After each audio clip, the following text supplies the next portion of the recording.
Prologue. The assailant laughed, the shotgun swaying precariously in his hands. What? You want a confession before I kill you? I'd settle for a confession, said D.I. Louise Blackwell. It wasn't the first time she'd faced the barrel of a gun. Working on a missing girl case in Cheddar, she'd had a similar weapon pointed directly at her. But that didn't make the sight any more palatable. The real danger came from the person holding it. And if, as now seemed certain, the assailant was behind all the recent events in Weston, then it was conceivable that he was willing to use it. "You need to tell me what's happening," she said. What's happening is that I have a gun pointed at you, which I am going to use, said the assailant. Louise looked over to DCI Robertson. Backup is just around the corner, he said, sneaking a look at the shovel on the ground of the allotment, which would be within his grasp if he bent down. Fuck the backup. I'm not getting out of here either way, said the assailant, his laugh turning into a cough. This had to be the moment. The assailant's cough was causing him to shake, and Louise wasted no time. She looked at Robertson, nodding towards the shovel, and taking her phone from her pocket, she threw it towards the assailant, telling him to catch it as she dropped to the floor. The assailant's indecision was exacerbated by his coughing fit. He lifted the shotgun in the air, tracking the long trajectory of the phone as he watched it fall from the sky, before pointing it at Louise, who was now lying on the ground. Louise locked eyes with the man, and for a split second wondered if this was the last thing she would ever see, before Robertson brought the blade of the shovel down hard on the assailant's wrists, the shotgun falling from his hands without making a sound. The assailant appeared to be wounded, a gash in his forearm weeping open. But as Robertson bent down to secure him, he surprised both Robertson and Louise by jutting his elbow into Robertson's mouth. The blow wasn't significant, but was enough to take Robertson off guard. Before either of them knew it, the assailant had produced a thick steel wire from his pocket and was on top of Robertson. They were both on the ground, the man's knee in Robertson's back as he wrapped the wire around his neck. Backup was only seconds behind, and Louise wasted no time in picking up the gun. "You going to shoot me too?" said the assailant, the wire pulled into Robertson's flesh. The gun was heavy in Louise's hands, the tension from the last few days making her back and neck ache, but she stood firm, her arms solid as she pointed the gun directly at the assailant's head. "You don't think I will?" "I'm unarmed," he said. "You let my colleague go and you'll be unharmed." "I could slit his throat before you had the chance to pull that trigger," said the assailant, pulling harder on the wire. The gun was already cocked, Louise taking a step forward. "You want everyone to know your name? That's fine. But what's the point if you're dead?" The words hit the assailant as hard as the shovel had hit his arms. He flinched and stepped back, his eyes wide. Okay, I'll let him go," he said, dropping the wire. Robertson scrambled to his feet and restrained the assailant. "Louise," he said. The sound of her name drifted towards her, but she was stuck in a moment of indecision. The man had caused so much harm. "Louise," said Robertson again. Louise heard, but she kept the gun pointed at the assailant's head. He'd ruined so many lives. Would anyone blame her for pulling the trigger? 2 weeks earlier. Chapter 1. Louise Blackwell woke with a jolt, a heavy feeling in her chest making her gasp for breath. Her subconscious had been tormenting her with dreams of Tim Finch, her ex-colleague who was now in prison awaiting trial for attempted murder. The dream was still fresh in her mind, and she replayed it scene by scene. At first, she'd been back at the Walton farm, chasing the serial killer and abuser, Max Walton, with Finch as her only ally. Finch telling her the man was armed. Louise shooting him dead. Then, late last summer at Finch's house, Finch tying up the police officer Amira Hood, ready to kill her, when Louise had arrived and confronted him. Louise couldn't help but smile at that particular memory, the fight that ensued and the injury she had caused to Finch's leg. "Tea for you. I need to get off soon." Louise looked over at Thomas, who was already ready for work. "How come you never dressed so well when you worked with me?" she said, taking the tea from him. The last time she'd felt this way had been during a turbulent few months at university, when she'd fallen in love for the first time. She'd thought she'd grown hardened to such emotions since then. But here she was, kissing Thomas goodbye, with a fluttering feeling in her stomach. It saddened her to think that the moment was tarnished by thoughts of Finch. She showered and changed in a rush. The nights over at Thomas's house were becoming more frequent, so much so that she had more than one change of clothes stored at his house. It still felt a little illicit, especially as she lived in the same house as her parents, albeit on her own separate floor. It was also strange heading to work without Thomas. He'd started his new job as a security consultant in Thornbury, but she hadn't got used to his absence. It was just one of many changes in the last few months. Louise worked out of Avon and Somerset's headquarters in Portishead, the CID team in Weston-super-Mare, now defunct. She still had overall responsibility for the town where she now lived, but had to make the daily trek to her new offices, which could take anything from 30 minutes to an hour, depending on traffic. As her car crawled onto the slow-moving rush-hour M5, it appeared that today's commute would be longer than normal. Somewhere else, she knew, Thomas was stuck in the same traffic jam. It was strange how easily her thoughts would return to him.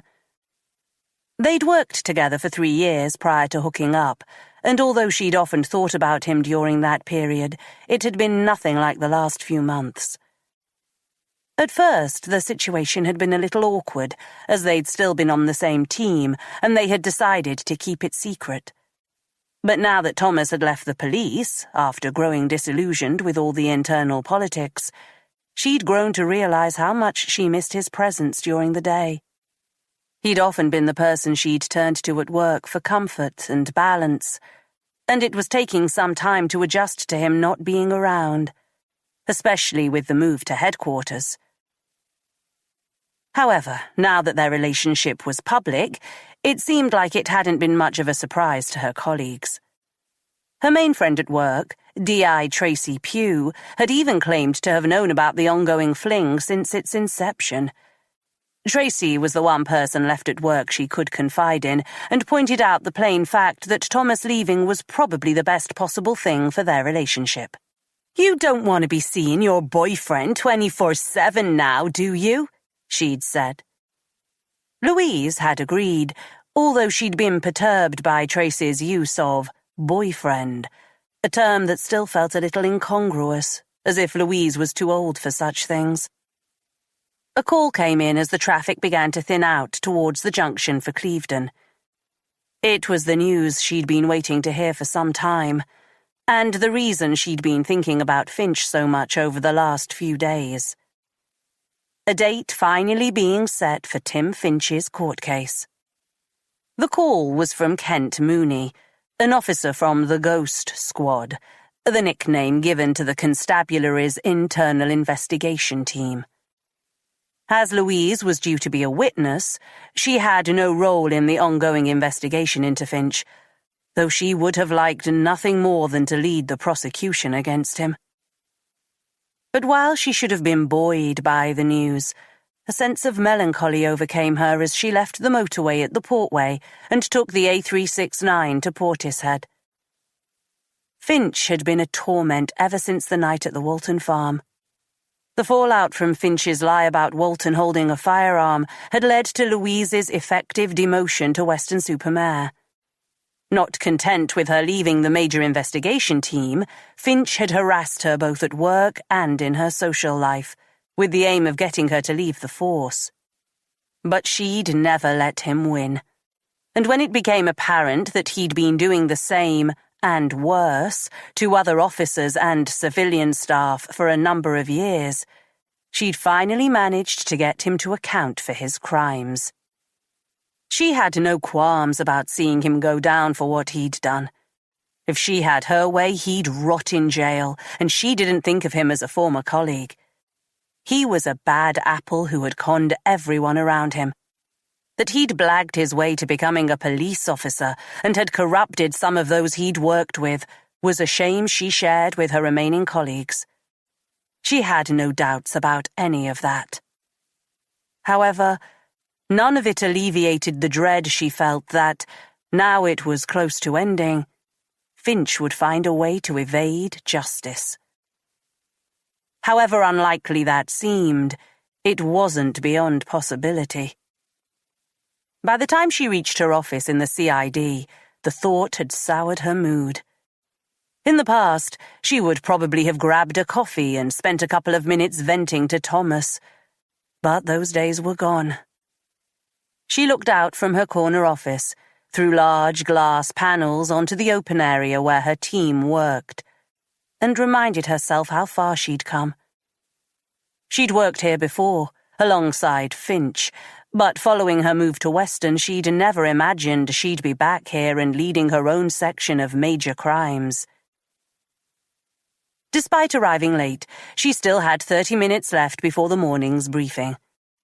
With the restructuring, she was now lead detective of major crimes in North Somerset, which was much larger in scope than her work in Weston had been. The caseload was heavier, and she was currently overseeing 5 major investigations, including a spate of racially motivated attacks in South Bristol. She was only the SIO on one case at present, an armed robbery in Brislington, where she'd already made a number of significant arrests. Although she'd understood her role would change significantly with her move back to HQ, she hadn't quite appreciated the amount of time she would spend behind her desk. She noticed the increased activity as she was putting her things together, ready for the meeting. Everyone in the outer office seemed to be on their phones, suggesting something was going down. She didn't have the chance to check her phone before her office door was opened and DCI Robertson barged in. If it was possible, his usual dour face appeared more sullen than normal. "You haven't heard?" he said, squeezing his right hand open and shut. Louise's first thought was that somehow Finch had escaped custody. It was the only thing that could explain her boss's agitation. But the truth was much worse. "It's probably nothing to worry about, but we just received a call claiming that an explosive device has been placed in a primary school in Weston-super-Mare and will be detonated in 20 minutes. Such calls were far from daily occurrences, but they weren't uncommon. That didn't stop Louise's heart hammering in her chest. "What school, Ian?" "We have already spoken to the headmistress and evacuation procedures have begun." "What school, Ian?" The last time Louise had seen Robertson look so ashen had been the morning after the Christmas party. His lips were slightly parted as if he'd been struck dumb. She wanted to grab him and shake the information from him, but she already knew what he had to say. "It's Emily's school, isn't it?" Louise's niece was in Year 3 at Larkmead School in Weston. Robertson closed his mouth and nodded. Chapter 2. Being locked in his prison cell didn't bother Tim Finch. It wasn't that he took comfort from his isolation or relished the false security of being away from the other inmates. It was more that he could see beyond his confines. His cell was a room he slept in, and admittedly spent too long in. Nothing more than that.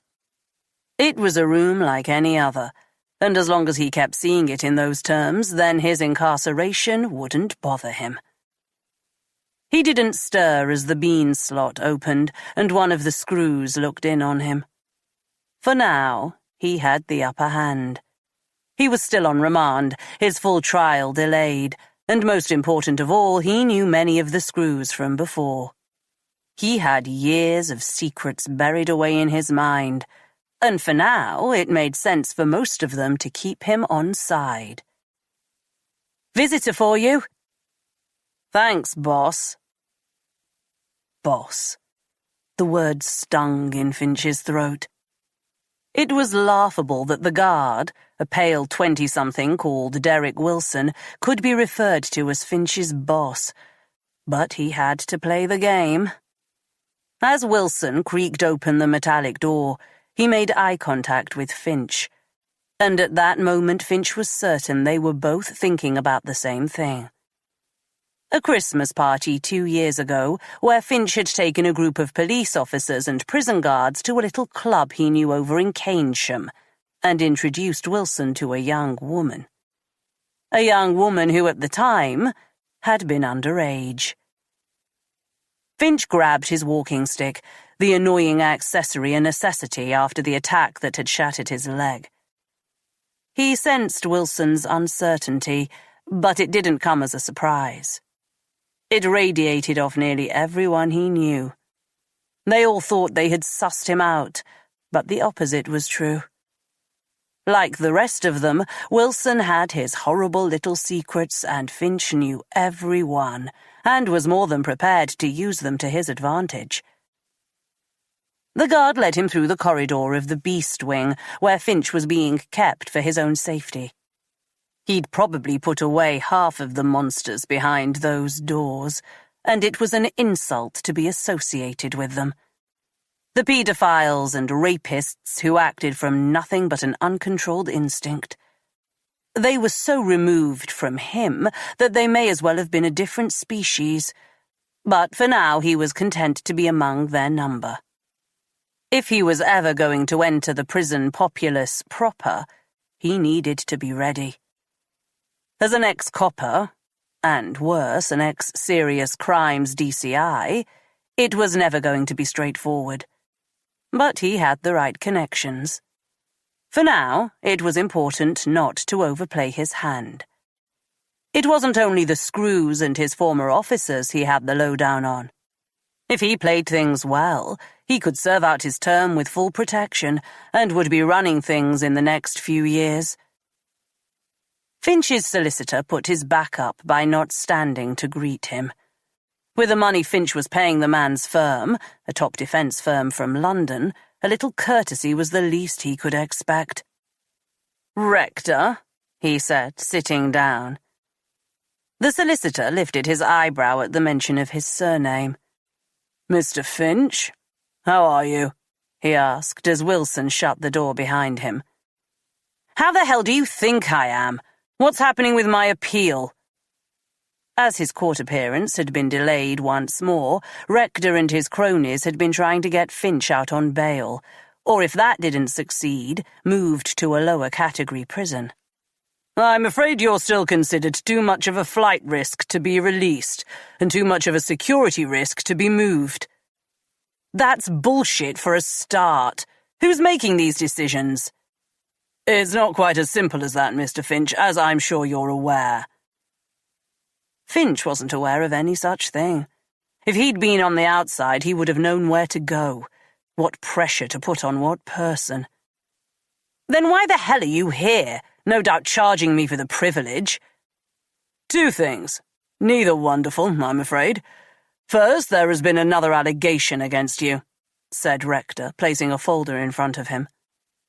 Finch glanced through the file. "Constable Sally Margate? That's a blast from the past." "Mrs. Margate claims you sexually harassed her at work when you were both probationary officers, leading her to leave the police force." Rector was looking at him as if expecting Finch to put up a defence. Finch ground his teeth. I presume she has no proof. The police are investigating, gathering witness reports. Either way, an extra name doesn't look good. If you had anything to help us— Finch smiled. The poor bastard couldn't even bring himself to say that he wanted something to discredit the woman. He closed his eyes, focusing his memory. Neil Clarkson case. She lied under oath, claimed to have witnessed an assault, but was in another room at the time. Admittedly, I told her to lie, but if you check with the other officers involved, they will corroborate my story. Even if it incriminates them? They'll do it. What next? Next, we have a date for your trial. After 30 minutes alone in the exercise yard, Finch was led back to his cell. Wilson didn't say a word to him as he opened the door, a wave of fetid air hitting him as he sat on his bed. Thanks, boss, said Finch, picking up a book and turning his back to the guard, not even pretending to hide his disdain. The door creaked shut, and Finch clenched the spine of the book before throwing it against the stone wall. The court case announcement was expected, but still a kick in the teeth. He was already over the legal maximum for months on remand, the CPS using a tried and tested loophole to keep him locked up, and had hoped that continued delays would mean he was released on bail before the case reached the Crown Court.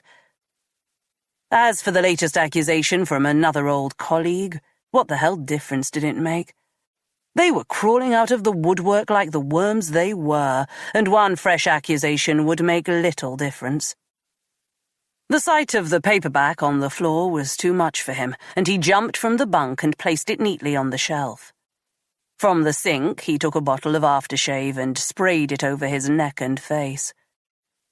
The citrus tang brought back so many positive memories that he felt invigorated.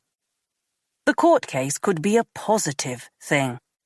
There were still a number of anomalies to the investigation into him, and he was holding on to a lot of pivotal information that could threaten a successful prosecution against him. Try as they might, they wouldn't break him. As the cell door opened again, Finch felt more positive than before. This time he didn't treat Wilson with any mock deference. "What is it now?" he said. Wilson looked intimidated, his head bowed. "Someone wants to see you," he said. Finch got to his feet, his leg aching, immediately on alert.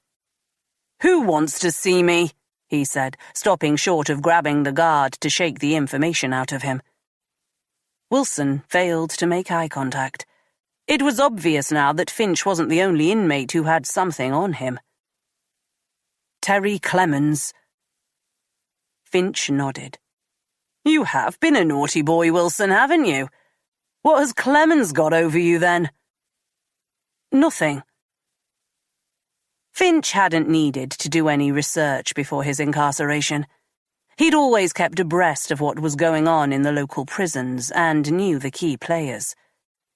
He'd been expected to be placed in Horfield, and Terry Clemens was someone he'd previously identified. Although Horfield was a Category B prison, it still contained a number of undesirables. Clemens was a well-known gangland member from Tottenham in North London. He'd managed to wangle his way into the lighter Cat B prison in Bristol some time ago, which had alerted Finch's attention when he'd still been a police officer. He regretted not having spoken to Clemens. One thing was for sure: there was no way he was going to do so now unless under a severe form of duress. He glanced at the emergency button on the cell wall before replying. "Right. Well then, you won't mind telling him I won't be speaking to him today then, will you?" "I'm not sure he's going to take no for an answer," said the guard. "Is that so? Well, you're going to have to drag me out of this cell and along the corridor if you want me to go anywhere." "Didn't think you were scared of anything, Finch," said Wilson. "You are kidding me, aren't you, Wilson?" That's boss or sir to you.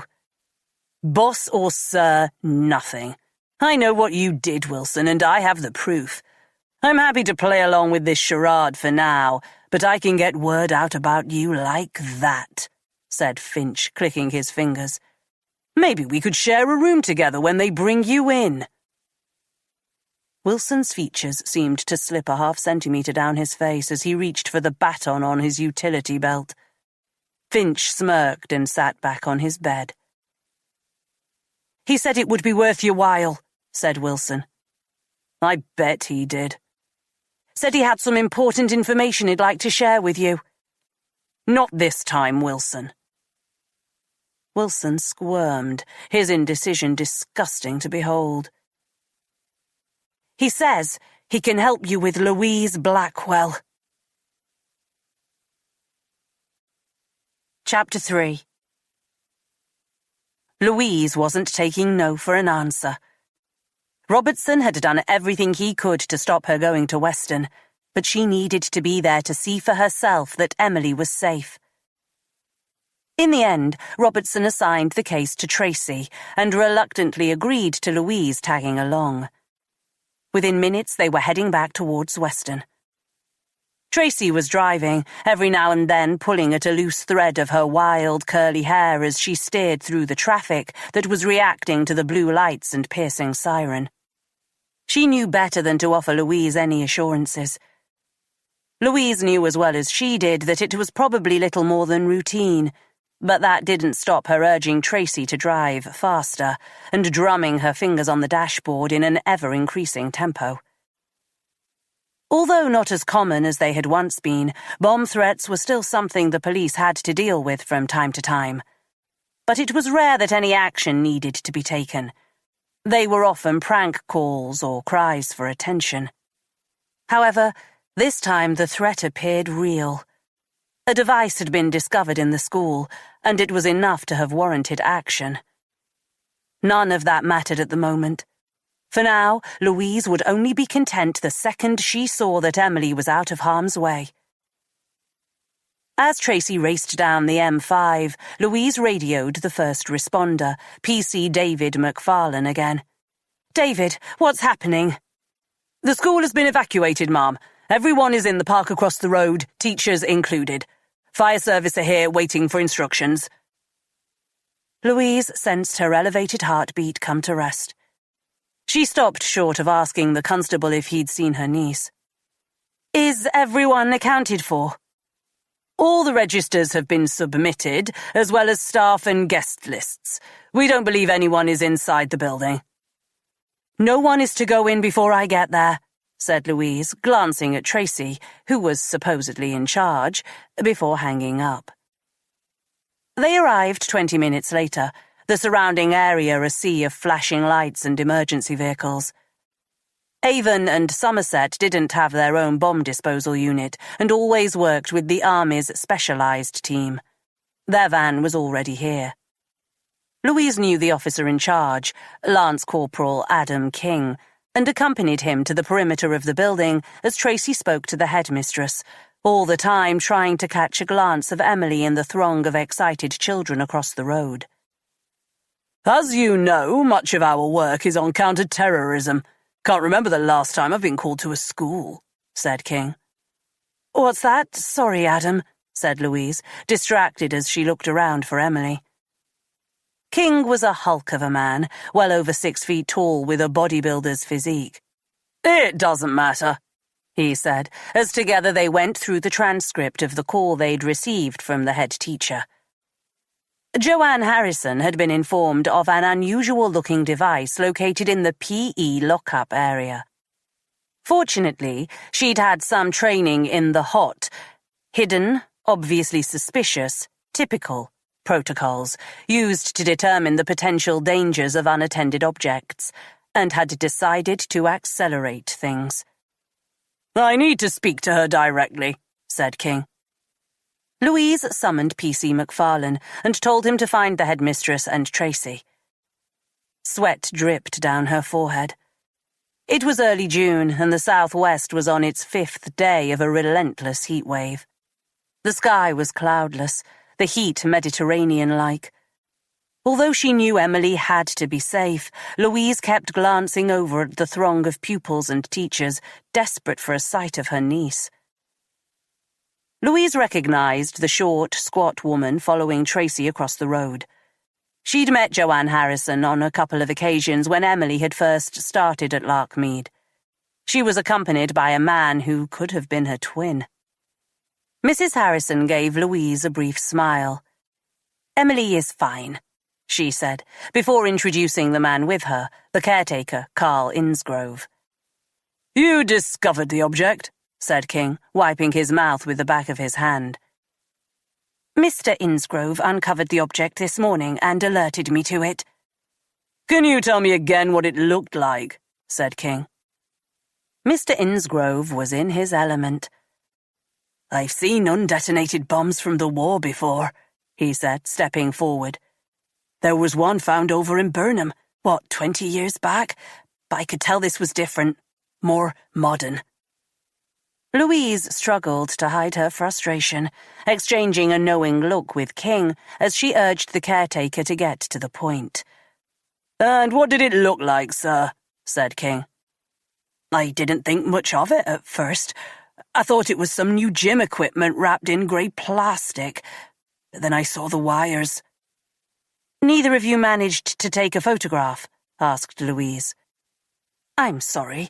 That was my mistake. My first concern was for the children, obviously," said Mrs. Harrison. Louise couldn't begrudge the woman for that. Even with the headmistress's assurance that her niece was safe, she still felt an overwhelming need to see Emily for herself, despite there not being any obvious immediate danger. "Did you touch the package in any way?" asked King. The caretaker shook his head. "I got a closer look. The wires seemed to be connected to a smaller secondary section, but I couldn't be sure. I knew the most sensible thing was not to touch it, so I asked Mrs. Harrison to take a look." "You did the right thing," said King, to the caretaker's delight. "Still nothing called in?" he asked Louise, once the two civilians had been led away. "Nothing yet. Does it sound plausible that it's an explosive device?" "God only knows until we take a look. What sort of idiot would place it in a school, though? I'll need this whole road cordoned off until we know what we're dealing with." Louise nodded and walked off as King instructed his colleague, Corporal Mitch Norton, to prepare the bomb disposal robot. After speaking to Tracy and PC McFarlane, she went in search of Emily. Everything seemed to be under control, but she needed to see her niece. With the relocation and her relationship with Thomas developing, she'd made a special effort to spend more time with the girl. It had been over a year since Louise's parents and her niece had relocated to Weston, and they'd all moved into the same house together. Prior to that, Emily had experienced things a girl her age should never have to experience, and Louise's priority was to give her the best life possible. For now, that meant blocking off every Sunday in her calendar for her. Louise felt her knees buckle as she caught sight of Emily playing with a group of girls in her class. The relief was physical, and she had to take a second to compose herself. She recognized the pent-up energy in her niece, Emily jumping up and down on the spot waiting for her turn, before noticing Louise was there. "Auntie Louise!" said Emily, running towards her. Louise bent down to hug her smiling niece, her heart still thundering. "What are you doing here?" asked Emily. "A bit of police work, but mainly to see you," said Louise, as Emily's friends edged nearer. "Is that why we aren't in class?" asked one of the girls. "Oh, there's nothing to worry about. Sometimes we're called out to see if everything is okay. You girls just enjoy your free time, and I'll see you later," said Louise, kissing Emily on the cheek. Tracy was in discussion with the headmistress and King as Louise returned. "You've met Arnie?" said King, pointing to the bomb disposal robot being prepared by Norton. Louise had seen the machines before. This particular model had caterpillar tracks over 6 wheels and a crane-like hydraulic arm. Louise didn't know if the reference to the Terminator was a joke or not. The machine was quite small, but wasn't about to question the men. Minutes later, King had set up the radio control, and Arnie made its way to the rear of the building. If any of the children or staff were spooked about the sight of the machine moving along unaided, they were hiding it well. The children continued playing as the teachers began dealing with the parents who'd obviously found out about what was happening. The scene was so idyllic, it seemed absurd to think there might be an explosive device nearby. King guided the robot via a joystick. The machine's cameras provided video playback. The enthusiastic caretaker, Carl Innsgrove, was by his side, giving directions to the PE storeroom where the device had been discovered. Louise stayed back, close enough to see the screen as Arnie moved through the ghost town school, coming to an abrupt stop as it reached the storeroom. "We'll take it from here, Mr. Innsgrove," said King. The caretaker looked mortally wounded as he retreated, though he perked up when King added, "Thank you for your invaluable help." Louise took the caretaker's spot next to King, feeling dwarfed by the sheer size of the man. King pressed a button, and Arnie's huge hydraulics went into action, a metallic arm moving towards the door handle. King controlled the actions of the robot with his gloved hand, reaching forward and opening an imaginary door as the robot turned the real door handle. The IED, improvised explosive device, was easy to spot. A large plastic container was connected by wires to a battery-driven power source. The camera zoomed in on the grey plastic packaging, which contained a block of solid white material. King conferred with his colleague before turning towards Tracy and Louise. They had to look up to speak to him. Louise was blinded by the sun hovering about King's head like a halo. "Can't tell for sure if that's real, though," he said. "It looks possibly like RDX to me, a plastic explosive." "What damage can it do?" asked Tracy. "You wouldn't want to be standing next to it, that's for sure. It would take out that storeroom and anyone near it. Imagine some kids getting some equipment out of there and it going off. Doesn't bear thinking about. No one owned up to it yet?" "No. What's the next step?" asked Louise, studying the screen. "We'll use the disruptor on it," said King. "What does that entail?" said Louise, dismayed to realize she was thinking like management, assessing what the fallout would be from a bomb being detonated in a school. She really did need to get out of the office more. "Think of it like a shotgun on a stick.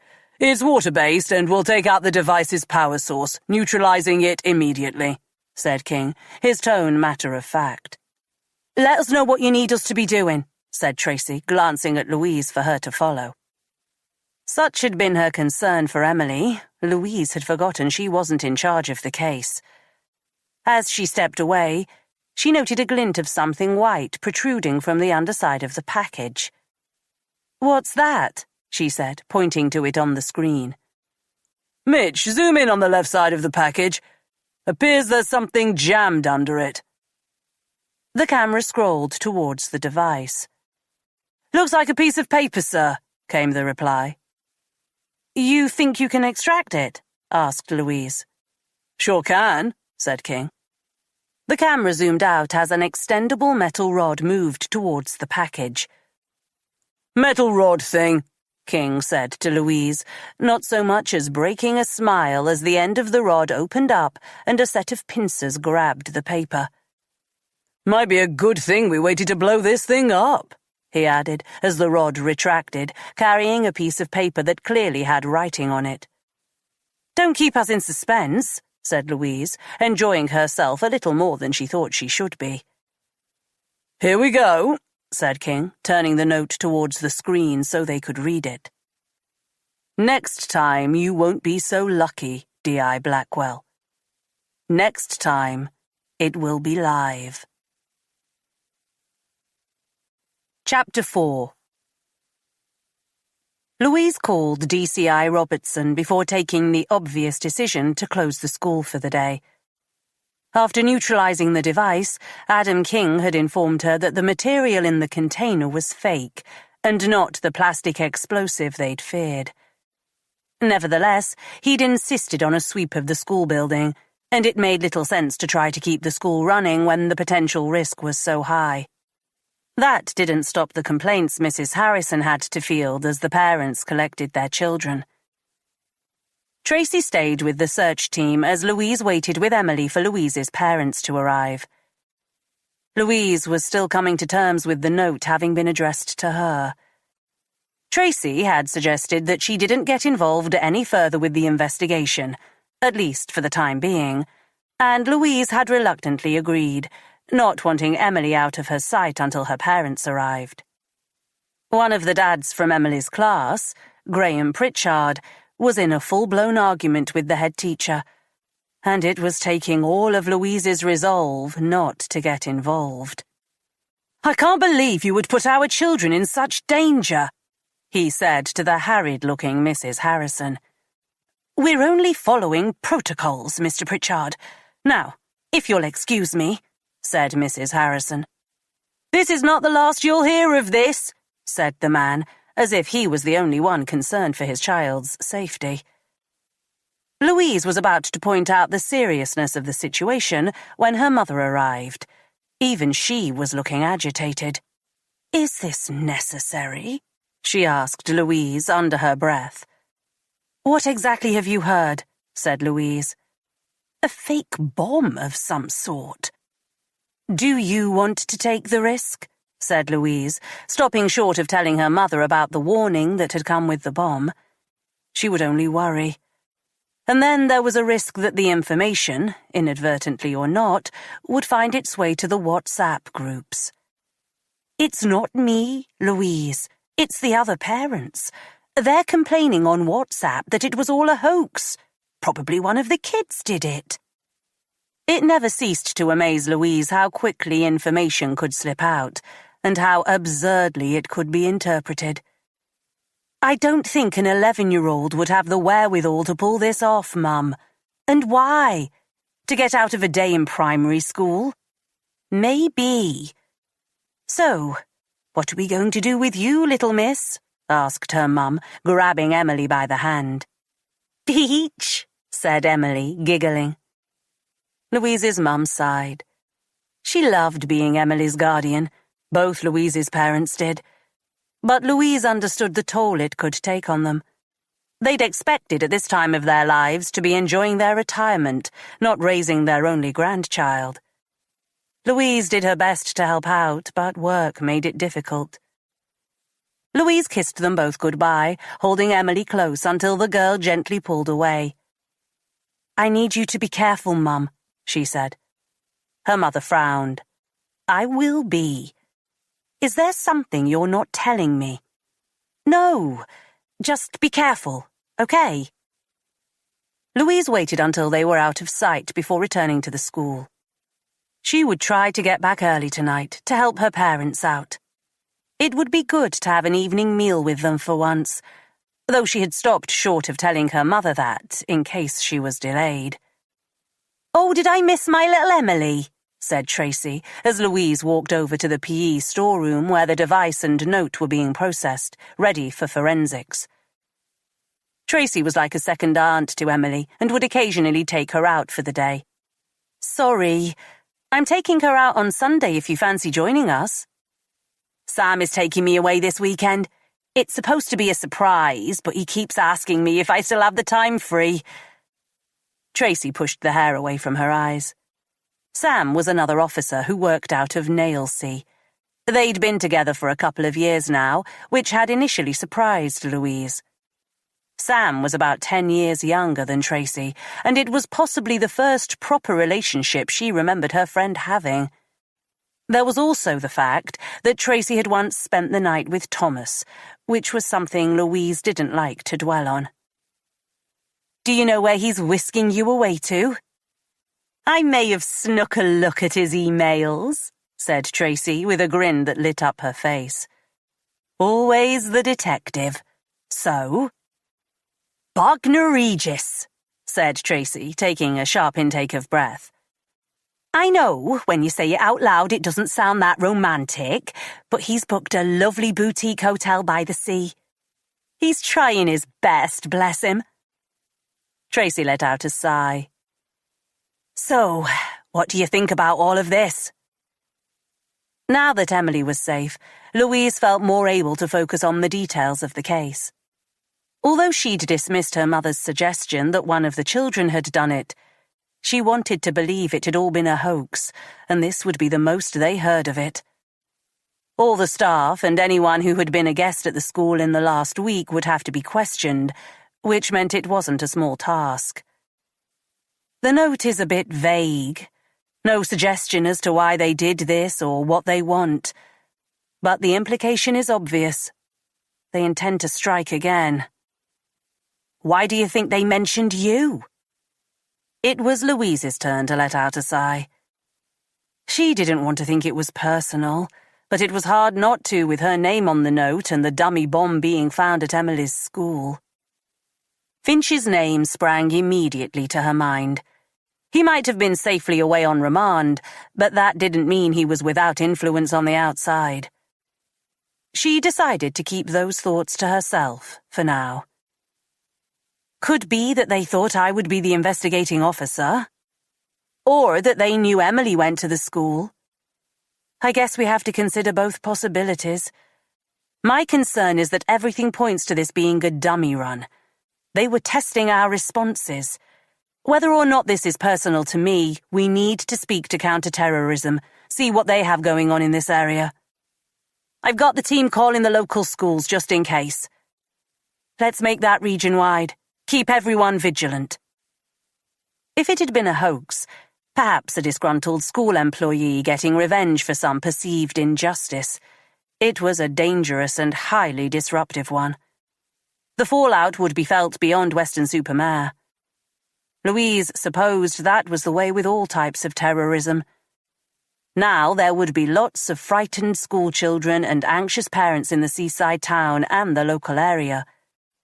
It would have taken a distinct lack of awareness not to realize this would happen, and that, coupled with the note mentioning her name, suggested to Louise that whoever was responsible knew exactly what they were doing.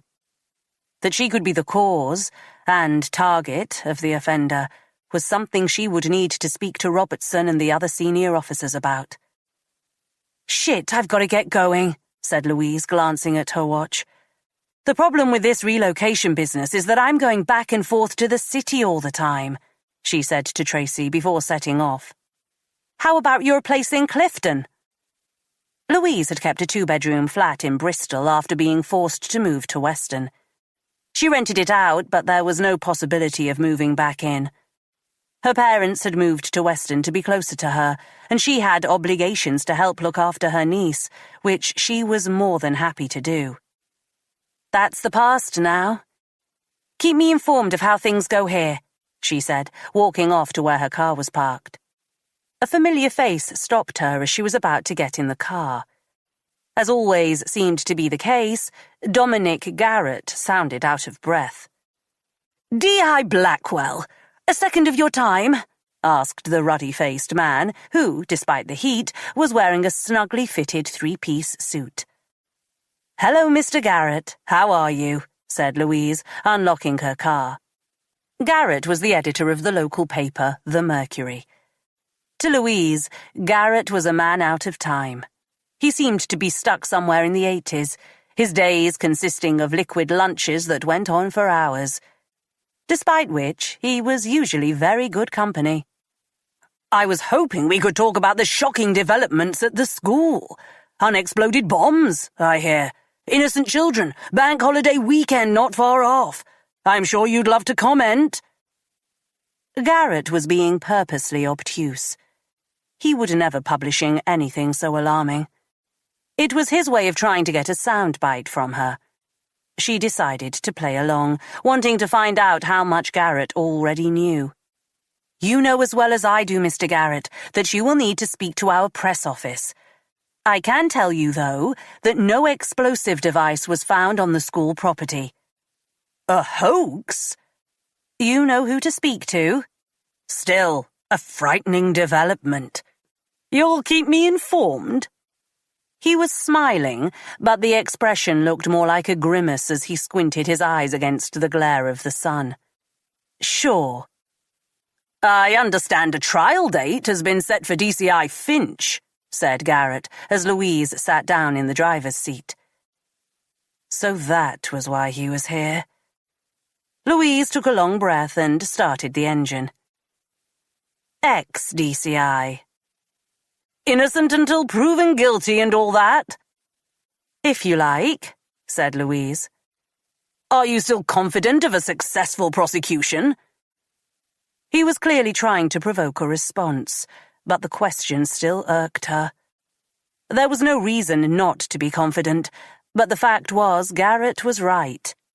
Finch was legally innocent until proven guilty, and no doubt would be doing everything in his power to circumvent justice if he was able. Press office, Mr. Garrett, said Louise. Would you mind if one of our freelancers got in contact to discuss in greater detail? An old friend of yours, Tanya Elliott. You're kidding me. Garrett's innocent look had morphed into smugness. You and Tanya make such lovely stories together. Goodbye, Dominic, said Louise, pulling away before she said something she would regret. Tanya Elliott was the last name Louise wanted to hear. Elliott had been a local reporter at the Mercury when Louise had first met her, and had found nationwide fame reporting on a number of Louise's significant cases. She was supposedly located in London now, and there was no way she'd been in contact with Garrett simply because of the device at the school.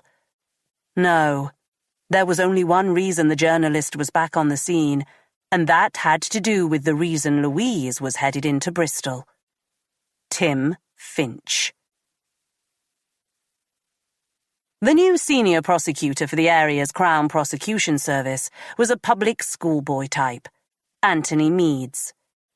Meads had succeeded Natalie Gergenstein, who had made the unfortunate decision to start dating the then DCI Finch a few weeks before his arrest. Gergenstein had since moved up north, and Meads had been promoted from the ranks. Louise had worked with Meads on a number of investigations and had always enjoyed working with him. He was good company and well-mannered. She'd soon deduced he'd gone into working for the Crown out of choice. He came from a wealthy family, and she was sure he could have had his choice of any of the city solicitor firms. The CPS building was in the heart of Redcliffe. Meads' office was large but cramped. It had the air of organized chaos. Box folders, case files, and books covering every inch of space, all precariously placed in towering piles. Louise apologized for being late and removed a bunch of files from the seat opposite Meads. I heard about the incident at the school. Your niece goes there. I trust everything is okay. Louise decided not to share the information about the note, wanting to keep it as secret as possible. News travels fast. Yes, everyone is fine. Fake news and all that. Still pretty damaging PR-wise, I imagine. Bombs in schools is never a good look. Are you trying to improve my mood, Anthony? Meads swept away the blonde fringe from his forehead. Oh yes, sorry. Some more not-so-good news, I'm afraid. I thought I was here to go through the Finch case, said Louise. Yes and no. Mr. Finch's prosecution is pretty much in hand. We can work through some of the details nearer the time. It was more that I wanted to talk to you about the potential fallout from Finch being convicted. The only fallout I can see is that he won't be put away for long enough. Hopefully that won't be the case. No, it's more about the reaction to his conviction, and I'm afraid that has already started. We've had notice from a number of legal representatives of convicts Finch has put away. That's not so unusual, is it? Said Louise. A natural consequence of a corrupt officer being imprisoned was that everyone they had previously arrested would take the opportunity to claim that their prosecution had been unlawful. Sadly, this sometimes led to prosecutions being quashed. Louise didn't like it, and although she hoped that the majority of Finch's prosecutions would still stand, there was a risk that some would not. No, and although it looks like we will be facing a number of retrials, everything is well enough in hand. However, I have been alerted of an inquiry that has the potential to affect you personally. It is a bit out of my jurisdiction, but we should try and get a handle on it together. Louise didn't like the way Meade's eyes were downcast. Spit it out, Anthony. We've had a relative of Max Walton get in touch with us. His nephew, Justin Walton. He's obviously heard about Finch's impending trial and sees it as an opportunity to reopen the inquiry about what happened to his uncle. I hope you told him where to go. Thing is, Louise, it appears that he wants to open a case against you for unlawful killing. He says you were in a relationship with Finch and that you hunted and murdered his uncle. Little shit! Did he mention that his beloved uncle was responsible for the murders of countless innocent people? No, I didn't think so. And anyway, I've already been cleared of that. This is true. Unfortunately, the young Justin Walton has been getting some dubious advice and is considering bringing a private prosecution against you personally. Chapter 5. Clemens was the sort of con who could easily be underestimated. In his late 50s, he had the well-cushioned body of a man who enjoyed life to its full, despite having spent the last 10 years at Her Majesty's pleasure.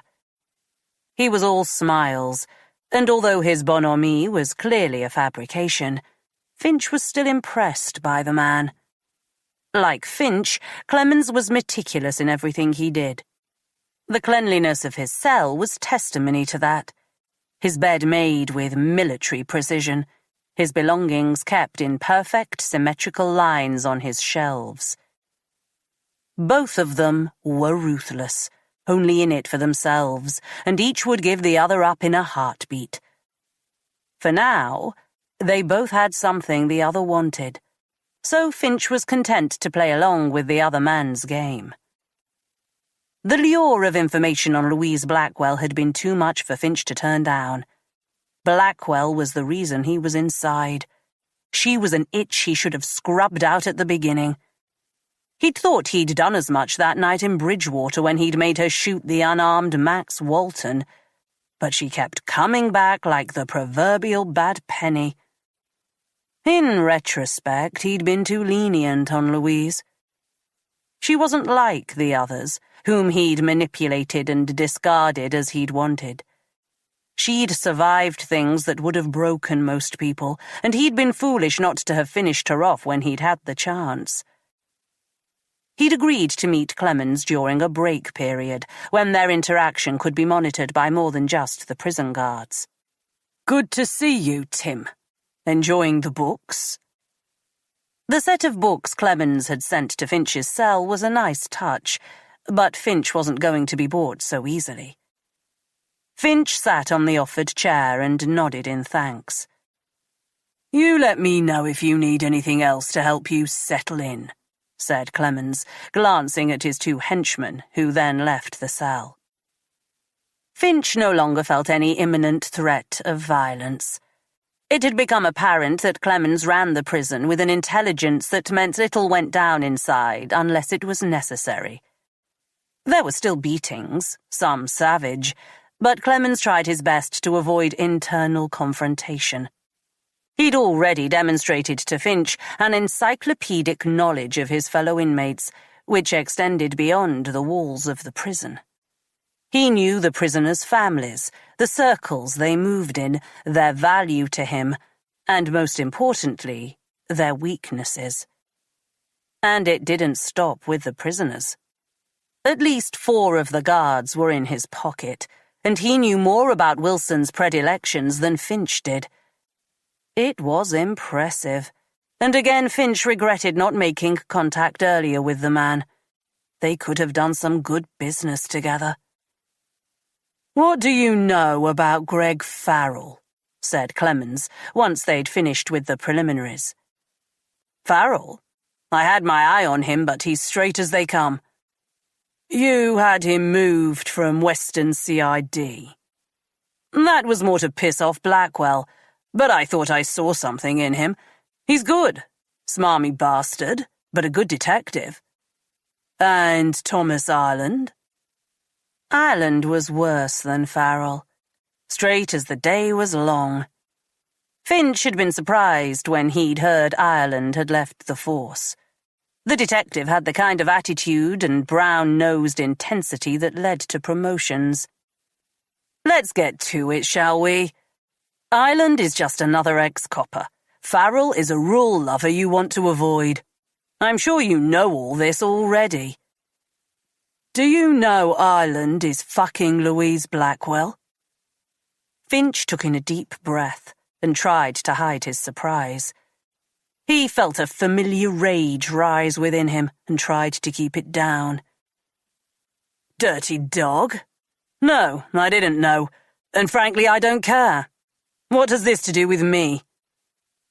Clemens wrinkled his brow, as if momentarily thrown off course. What was he expecting from Finch? Some outpouring of grief that a woman he'd slept with on a couple of occasions was now giving it to someone else? Finch had learned early on in his career that there was no place for emotion if one was to get ahead. He'd only slept with Louise in the first place to try and gain some kind of control over her. They'd both been going for promotion to DCI at the time, and he'd hoped he would be able to derail her ambitions. It hadn't worked, and he'd been fortunate that the Walton situation had arisen. He'd made a snap decision in telling her that Walton was carrying. He'd denied it afterwards, and Louise had escaped prosecution with her career in tatters. But somehow it had worked out for her in the long run. In retrospect, he wished that Walton had been carrying. If Walton had returned fire on Louise, Finch wouldn't be inside now and his fucking leg wouldn't ache every minute of the day. Clemens settled himself. "I'm taking a risk talking to you. You understand that? Coppers, bent or not, are not welcome around here." "I'm pretty sure you can deal with that, Clemens. I don't think anyone is going to start thinking you've changed sides. What is this all about? If this is some kind of trust thing, then I think you know what you're going to get from me. Neither of us are stupid. You know as well as I do that I'm in this for myself. But if we can help each other, let's do it. Otherwise, I'll be off." "You put one of my team away once. You know that?" "That can't be what this is about," said Finch, searching his memory for anything that would have once linked him to Clemens. "Charlie Litton. Assault charge." Finch nodded. "Big bastard. Said you stole a stash of drugs off him during the arrest. Probably saved him a few years off his sentence." Clemens chuckled. "You've got balls, Finch. I'll give you that. Normally, if you steal from me, it doesn't work out very well for you." Finch still couldn't link Litton to Clemens. He'd been some lowlife flogging pills in a nightclub. He'd only taken him down because he'd put a fellow lowlife in hospital with irreversible head trauma. Nothing in the ensuing interrogation had suggested he'd had any links to organised crime, or even London for that matter. "Is this where your heavies come in and give me a beating?" asked Finch. His nonchalance wasn't an act. He could take a beating if necessary, but it wouldn't come to that. He'd already left a file with his solicitor with the details of Wilson's misdemeanors in it. If anything happened to him, then the solicitor was to open that letter. And he'd let Wilson know exactly what would happen. As such, he trusted the prison guard was looking out for him. It would be more than a beating, but that's child's play. I think we can work together, Finch. But you need to know, I'm serious. Any sign I get that you're crossing me, it will be over for you. I know you think you have friends in here, but I have more friends than you. Understand? Finch smirked. Okay, Clemens, whatever you say. Let's start, he said. Chapter 6. Both Louise's dreams and thoughts were once more haunted by the memory of Max Walton. The news of Walton's nephew, Justin, wanting to take out a private prosecution, had forced her to remember that disturbing time in her past. The investigation into Max Walton had started early in her career with the MIT. Walton had been arrested once, 5 years prior to that night at the farm, on suspicion of an attempted abduction of a hitchhiker on the A38. The victim had failed to identify Walton from a lineup, and they'd had to let him go. And it wasn't until a year later, when a body was found close to Walton's farm, that he had appeared on their radar again. Unfortunately, by then he'd disappeared, and 5 other bodies were found before his eventual death. Afterwards, she'd relived those final moments on a daily basis. She'd known what Walton was, what he was capable of doing, but if Finch hadn't lied to her about him being armed, she would never have shot him. At least, that's what she thought to begin with. As the weeks had unraveled, Finch, and other senior officers who supported him, had made her doubt herself. They'd told her it was understandable, and that they would have done the same thing themselves in her situation. Thankfully, she'd stayed firm, and over the coming months and years, she'd managed to put the memory to the side. But it still occasionally returned to her, forcing her to relive those last seconds. The gun in her shaking hand, and the damage the ensuing bullet had caused. Louise blinked herself back into the present. After her long day going back and forth from Bristol, she'd thought she'd wanted to be alone. But Thomas had called, and she'd ended up staying the night. Sometimes she forgot that Thomas was no longer in the police, and she would blurt out the day's events as if they were still colleagues. She'd already told him about the note found at the school, and she was lying next to him now, telling him about her meeting with Anthony Meads when she should have been sleeping. "Does he think Justin Walton would have a chance?" said Thomas. "It's more about the damage he could cause in the meantime. Anthony thinks it's possible someone put him up to the task of messing with me." Funny that he starts to speak up the same time Finch's trial date is announced. Thomas had worked with Finch and had as low an opinion of him as Louise did. "Not sure if it's in Finch's interests either," said Louise, wondering if she was trying to convince herself. "He would use anything that could impact his case. What if he tries to use it as a means to undermine your credibility?" Meads hadn't come directly out with it, but Louise had sensed his concern. "I'm not sure even Finch would be that desperate. Still, it's a bit of an uncomfortable coincidence." It wasn't the only supposed coincidence she was dealing with at present. Louise was reminded of her meeting with the Mercury's editor, Dominic Garrett, and the news he'd given her that Tanya Elliott was back in town. Tanya had published a best-selling non-fiction book following Louise's first major investigation in Weston, and had been a constant presence in the area until last year. Now Louise understood why she was back. Garrett hadn't come out and said it, but Louise was sure Tanya was working on a book featuring Finch, and that meant she would also have been dredging up the past. In particular, the Max Walton case.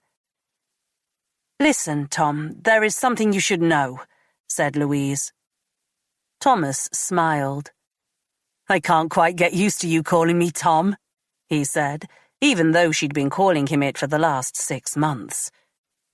Louise smiled back. "I'm not your boss anymore." "Aren't you?" said Tom, his eyes wide in mock surprise. "Listen, I don't know how much you know about what went on back then, but with Tanya back on the scene, and if Justin Walton does go ahead with this private prosecution thing, then a lot of stuff is going to be dredged up from that time, and Thomas shuffled closer to her. "We did know each other then, remember? Different areas, but we knew each other. I understood what Finch was back then, and I know he was lying about what happened." Louise pulled away from his embrace.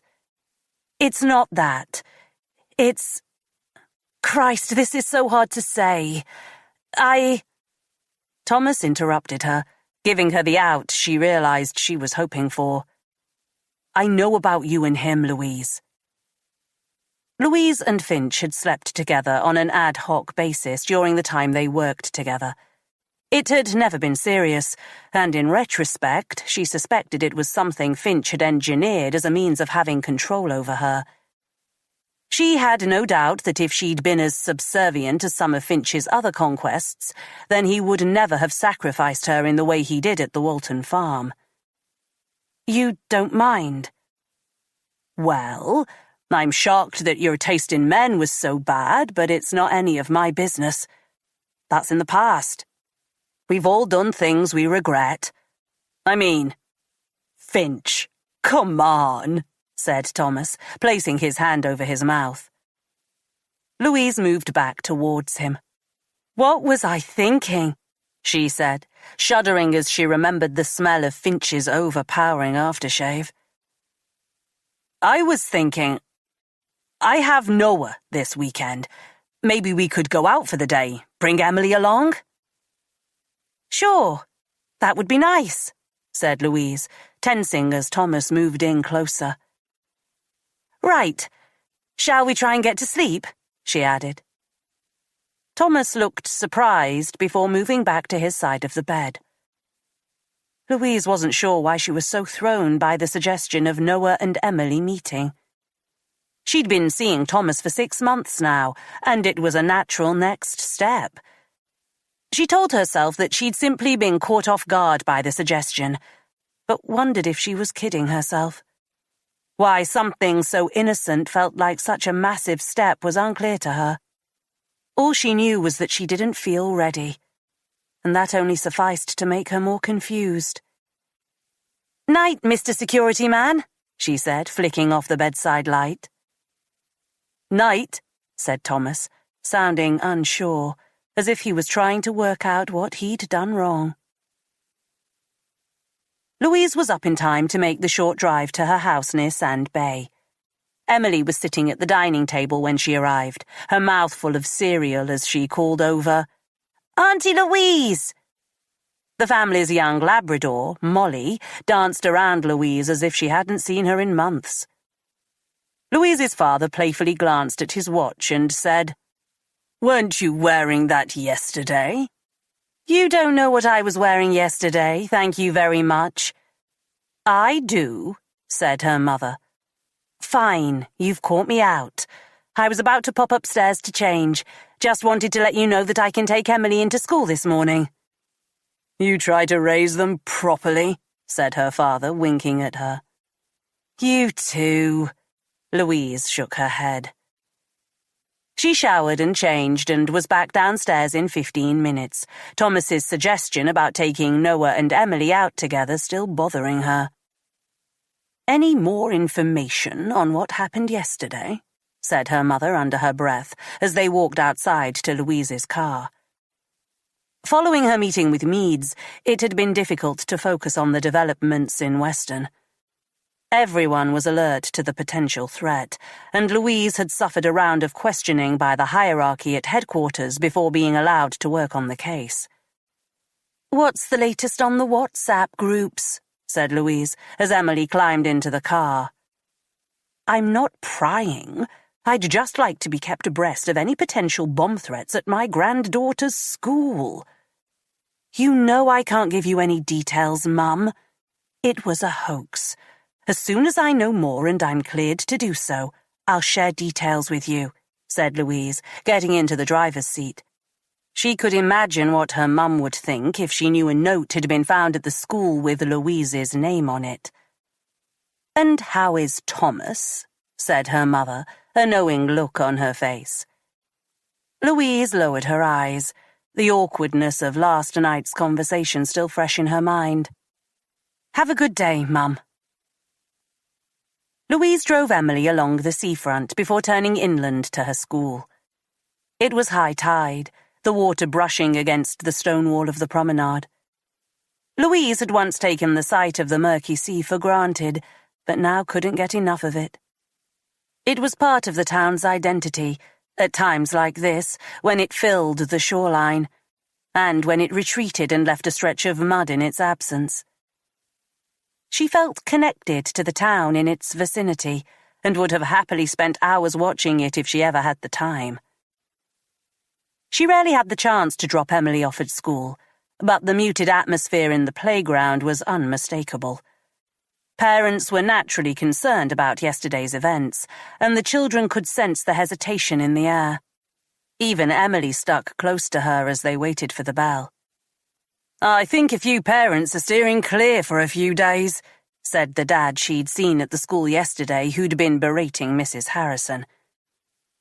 Graham Pritchard was a single dad, and every time Louise saw him, she felt he was on the verge of trying to ask her out. He was pleasant enough, but had little sense of personal space, always standing a few centimeters too close. Instinctively, Louise took a sidestep away from him. I can understand that. These things can be very traumatic. Are you here on official business? Asked Graham with an awkward smile. I'm here to drop this young lady off, said Louise, not about to divulge any work details with him. Some of these teachers will do anything to get some time off, said Graham, wincing when Louise didn't smile. Sorry, not appropriate. Louise wanted to tell him to stop trying so hard, and was pleased when the head teacher rang the bell for the children to get into their respective lines. Will you pick me up today, Auntie Louise? Asked Emily, as Louise bent down to kiss her goodbye. Not today, but I'll try and get back for dinner if I can. Emily frowned, suggesting that they both knew that was unlikely. Go on now, I'll see you later, said Louise, walking away before Graham could engage her in more conversation. She waited in her car until the crowd had thinned and returned to the school, where she was due to begin interviewing the staff. Joanne Harrison ran her hand through her unkempt hair as Louise was escorted into her office by the school receptionist. Dark circles hung under the headmistress's eyes like shadows. Louise imagined she'd spent the night replaying the previous day's events over in her mind, wondering if there was anything she could have done differently. Any luck from the fingerprints? She asked as Louise sat opposite her. The Sockos, now officially known in the region as CSIs, crime scene investigators, but still referred to by their original acronym by those in the force, had arrived yesterday.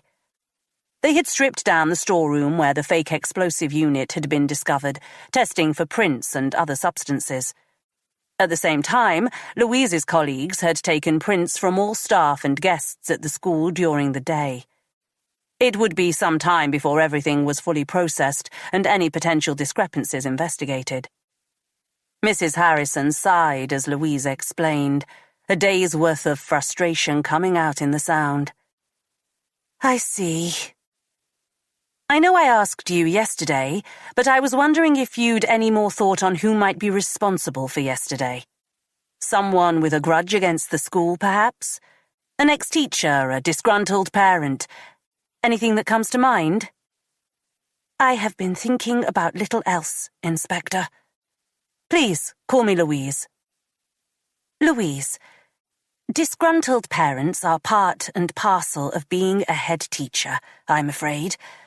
Naturally, everyone wants the best for their child, but that sometimes means that there are complaints over the most minor things. Can you give me an example? Mrs. Harrison sighed again, shuffling papers on her desk. Well, my latest complaint isn't minor. A parent of a boy in Year 6 has lodged a bullying complaint. Apparently, the boy was picked on by a classmate for having long hair. The bully called him a girl and several other names I won't repeat. Not very enlightened. Not at all. And it is a thing we take seriously. What are the steps you take in such a matter? If the boy had come to us first, we would have spoken to the other child concerned and tried to reach a resolution. Whatever school you're in, these things are going to happen. Children will be children, and can be cruel. It's our job to help them explain the things they do wrong, and help them understand and develop. As the complaint came from a parent, we had to get the other set of parents involved, which rarely goes to plan. Louise understood only too well. After Emily's father had died, her behaviour at her old school had become unruly, and Louise had had to speak to the head teacher on numerous occasions. Emily had bitten one of her classmates during an argument, and things with the parents had never been the same. It was Louise's parents who'd borne the brunt of things, her mother telling her how the other parents had looked at her in the playground as if she was raising a monster. I can imagine. We have a zero-tolerance policy on bullying, but there are always little things going on. I speak to parents every day over one thing or another, and not everyone is satisfied with the responses I give. Staff issues? We've had a stable staff force for the last few years. I get the occasional request for grade raises, that sort of thing, but they are a lovely bunch. Both the teachers and support staff. I can't believe any of them would do something like this and scare the children so. It was Louise's turn to sigh. I'd still like to talk to them one by one, she said. I have an office set up for you. And a list, said Mrs. Harrison, handing her a sheet of paper. Louise followed her to a small box room with no window. Sorry, it's all I could find. I would have offered you the sports hall, but I didn't want the children to see. I hope you understand. That's fine, thank you. Mr. Insgrove first, asked Louise, glancing at the sheet. I'll just get him for you. There was one thing before I go. I received a call this morning from a journalist asking about yesterday. She wasn't the first, but she seemed to know you. Louise lowered her eyes. Tanya Elliott? That's her, yes. I didn't give her any details, but thought you should know. Thank you, said Louise, clenching her hands. I'll make sure she doesn't bother you again. Chapter 7. Louise called Tanya Elliott later that morning and arranged to meet her at the Calimera restaurant across from the seafront at lunchtime. Louise smiled when she saw the restaurant owner, Georgina, who had been a sometime confidant in the years since she'd moved to Weston. Why are you meeting this woman again? Said Georgina, pointing over to Tanya, who had arrived early and was sitting at a table and looking at her phone. Georgina placed a black coffee on the counter without asking. She brings trouble with her. I'm trying to temper that as much as possible. Trust me, it would be worse if I didn't meet with her. Georgina frowned, flicking her black hair behind her shoulders. Sit, I'll bring it over. Louise was used to the woman's brusque manner and didn't take offence as she walked over and shook hands with Tanya. The morning had been an exhausting onslaught of interview after interview. It was work she would normally have delegated, but as it was Emily's school, she wanted to be involved firsthand. But it had taken some persuasion on her part. With the note being addressed to her, and the crime scene being Emily's school, Robertson had argued that Tracy should stay as lead investigator. Louise had argued that due to her own work in the area, she was a relatively well-known detective. Eventually, Robertson had reluctantly allowed her to investigate, with the proviso that he was the SIO. Apart from some juicy gossip about two teachers allegedly in a secret relationship, she had to concede she was no further along in her investigation than she had been at the start. As Mrs. Harrison had claimed, the staff were a relatively content bunch, and if there was a motive to have planted the device, it wasn't an obvious one. "You look well," said Louise, taking a seat opposite the reporter. When she'd first met Tanya, she'd been a rookie hack, trying to make a name for herself. With Louise's inadvertent help, she'd done just that, and now had a regular column for a broadsheet newspaper to go alongside her non-fiction work. Her dress sense matched her elevated status. Where once she'd worn jeans and a hoodie, she was now wearing a sleek designer dress, her face subtly painted with makeup. "It's good to see you, Louise, and thanks for taking the time to see me." "What are you working on now?" said Louise, smiling as Georgina placed her coffee in front of her. "Your latest triumph." The scar on Louise's arm itched as she heard the words. Her last major case had been the prosecution of a killer who had been branding their targets in the Western area. But Tanya wasn't talking about that. "You mean Tim Finch?" "What bigger triumph than putting that asshole away?" That was something they could agree on. "I only had a bit part to play in that," said Louise, remembering a crazy 12-hour period where she'd not only fought Finch, preventing him from killing Amira and resulting in his arrest, but she had also received the scar now pulsating on her arm, after being attacked by a psychopath nicknamed the Branding Killer by the press. "Modest as ever." "I'm working on something involving him. Obviously, lots will depend on what happens at his trial, but I think there is quite a story to tell there." Louise couldn't quite pinpoint what it was about Tanya that antagonized her so. She'd had good relationships with journalists in the past, and she accepted that being pushy was sometimes part of the job.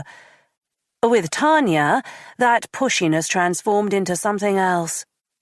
Louise always got the sense from her that she was only in it for herself, and at times she presented a ruthlessness and lack of empathy that would have shamed many of the criminals Louise had dealt with in the past. "I hear there was a bomb threat at Larkmead School," said Tanya, sipping at a glass of iced water. The incident had made local news, but had so far stayed under the radar of the nationals. With no group coming forward to claim responsibility, Louise hoped it would soon become yesterday's news, and the fact that her name was on the note would never come to light. "But you don't want to discuss that, Tanya, do you?" Tanya's eyes narrowed. "No small talk, then. I was hoping we could chat some more about Finch." "I'd rather not." "You, probably more than most, knew him very well. You both worked together at MIT and continued working together following your move to Weston." Louise had no doubt that Tanya knew everything there was to know about her and Finch, including their brief sexual relationship. It had never been a secret, but wasn't something Louise wanted to read about in Tanya's latest book. "Finch is on remand, and I will soon be testifying against him. You can hardly expect me to talk about an active case." "Of course not. I was looking for something a little more personal." Louise felt her pulse quicken, the scar on her arm throbbing even more intensely. "Personal?" "Tell me a little about what he was like before all this came to light. He's been a very successful police officer prosecution-wise. Did you know he had this dark side from the beginning?" "Did I know he would manipulate and abuse female officers, you mean? Before trying to kill one of them?"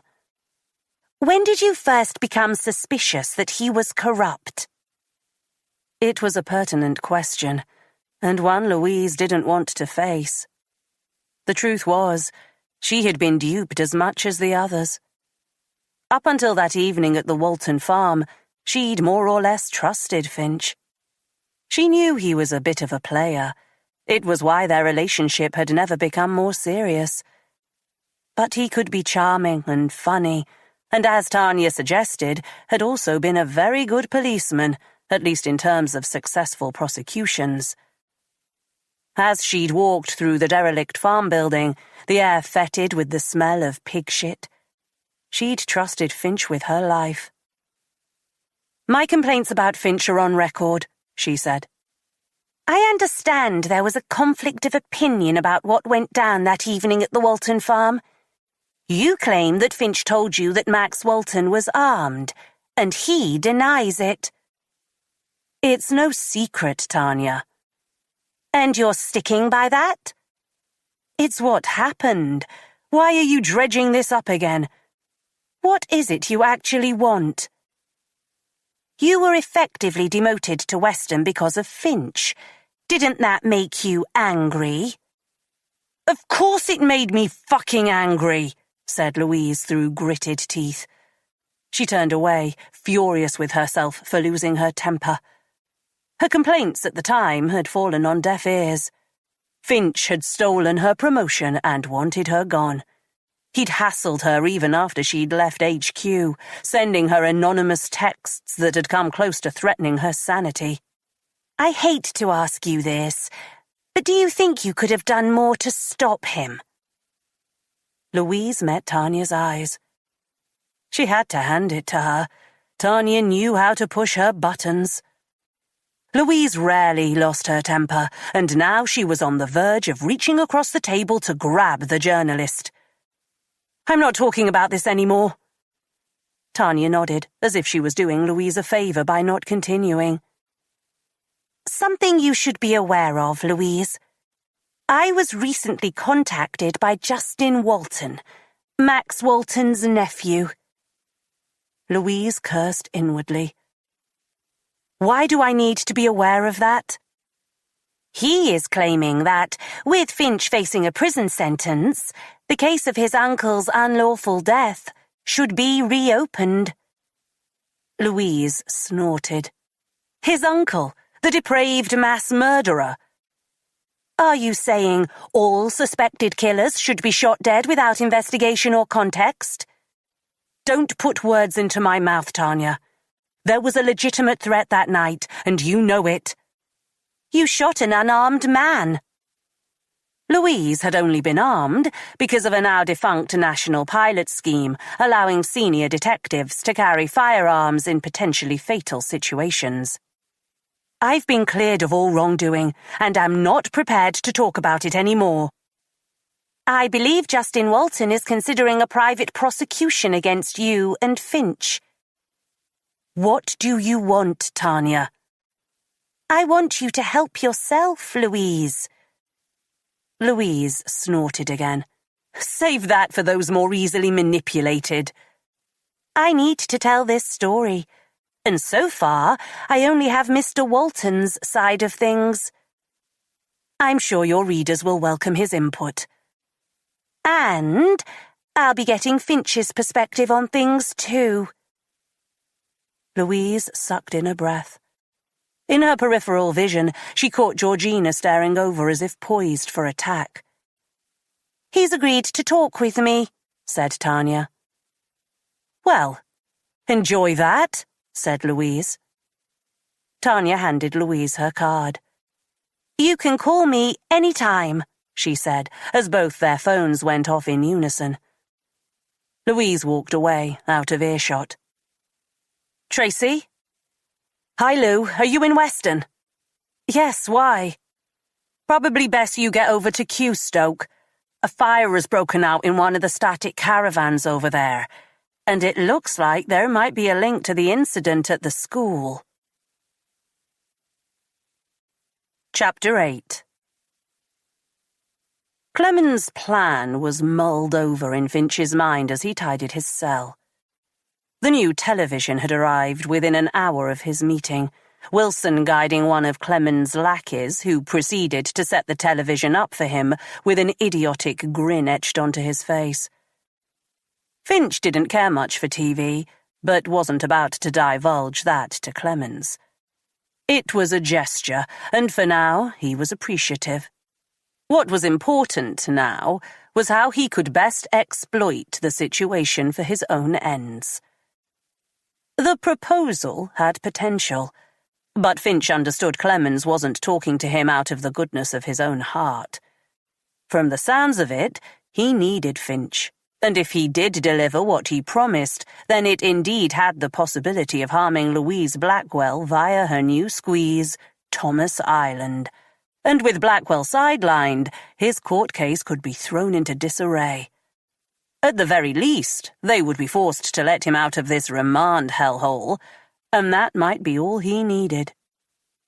Finch didn't like to rush into things, but time wasn't on his side. He rearranged the line of legal texts on his shelf so they were symmetrical, before banging on the cell door, his knuckles making a satisfying noise against the cold metal. 5 minutes later, the beanhole opened and a voice said, "What is it, Finch?" "I'd like to speak with Officer Wilson, boss," said Finch, his nails digging into his skin as he used the title for a man he didn't even recognize. "Do you know? He's not around. You can make do with me." "Officer Wilson is my key worker," said Finch. "If you have an issue, you can either raise it with me or wait until Mr. Wilson is available. What will it be?" "When will he be available?" "I'll let him know you'd like to speak to him," said the guard, slamming the divider shut. Finch sat at his desk and concentrated on his breathing. He refused to be riled by the likes of the nameless guard. It was a travesty that he was in this position, having to bow and beg to scum like him. But he had to be sensible. This was his life for the time being, and he had to play the game like he always had. He would wait, and whenever he got out of this God-forsaken place, he would savor taking revenge on all those who had ever wronged him. Clemens wasn't the only one with a plan in motion. Wilson arrived at Finch's cell an hour later, like the obedient sheep he was. "I need to see someone," said Finch, stopping short of chastising the guard for his absence. "You can put it on your weekly request," said Wilson. "You can't just summon me like this." "I need it to be arranged for tomorrow." "Don't be ridiculous. Even if I wanted to, it couldn't be done." "It's an ex-colleague of mine.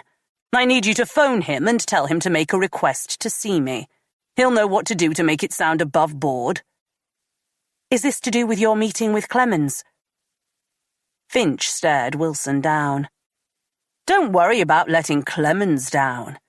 It's me you need to be concerned with. Here's the number. I expect to see him tomorrow." "I always knew you were bad news," said Wilson, snatching the note from him. Finch eased himself back on his bed and waited. He scanned his room 5 times and, content that nothing was out of place, closed his eyes. Being inside was a battle of wills. They wanted you to break so that you were easier to manage. Finch understood that more than most. It would never happen to him because he was stronger than they were. He could accept his imprisonment. All it took was viewing it from a different perspective. If it had to be, this would be his head office for the next few years. There was still much to be gained from being inside, and he would maximize his time here if necessary. If necessary. Though he could accept his lot, it didn't mean he wouldn't be happy to get out, and the coming weeks would give him the best chance of that. He kept his eyes closed, but didn't sleep. He hated to use the term, but what he was doing was a type of meditation. In his head, he played through all possible scenarios, from the obvious to the ludicrous.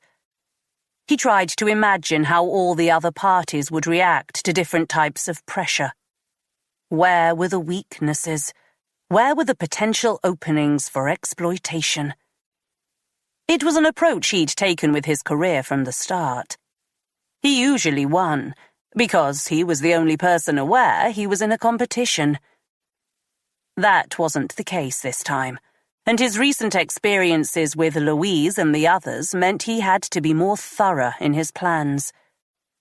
He'd been sloppy on the outside with that Amira bitch, and that sloppiness had cost him. His chest tightened, his anger causing his muscles to contract. He should have been more ruthless with Louise Blackwell when he'd had the chance. She had grown to become the folly of his existence.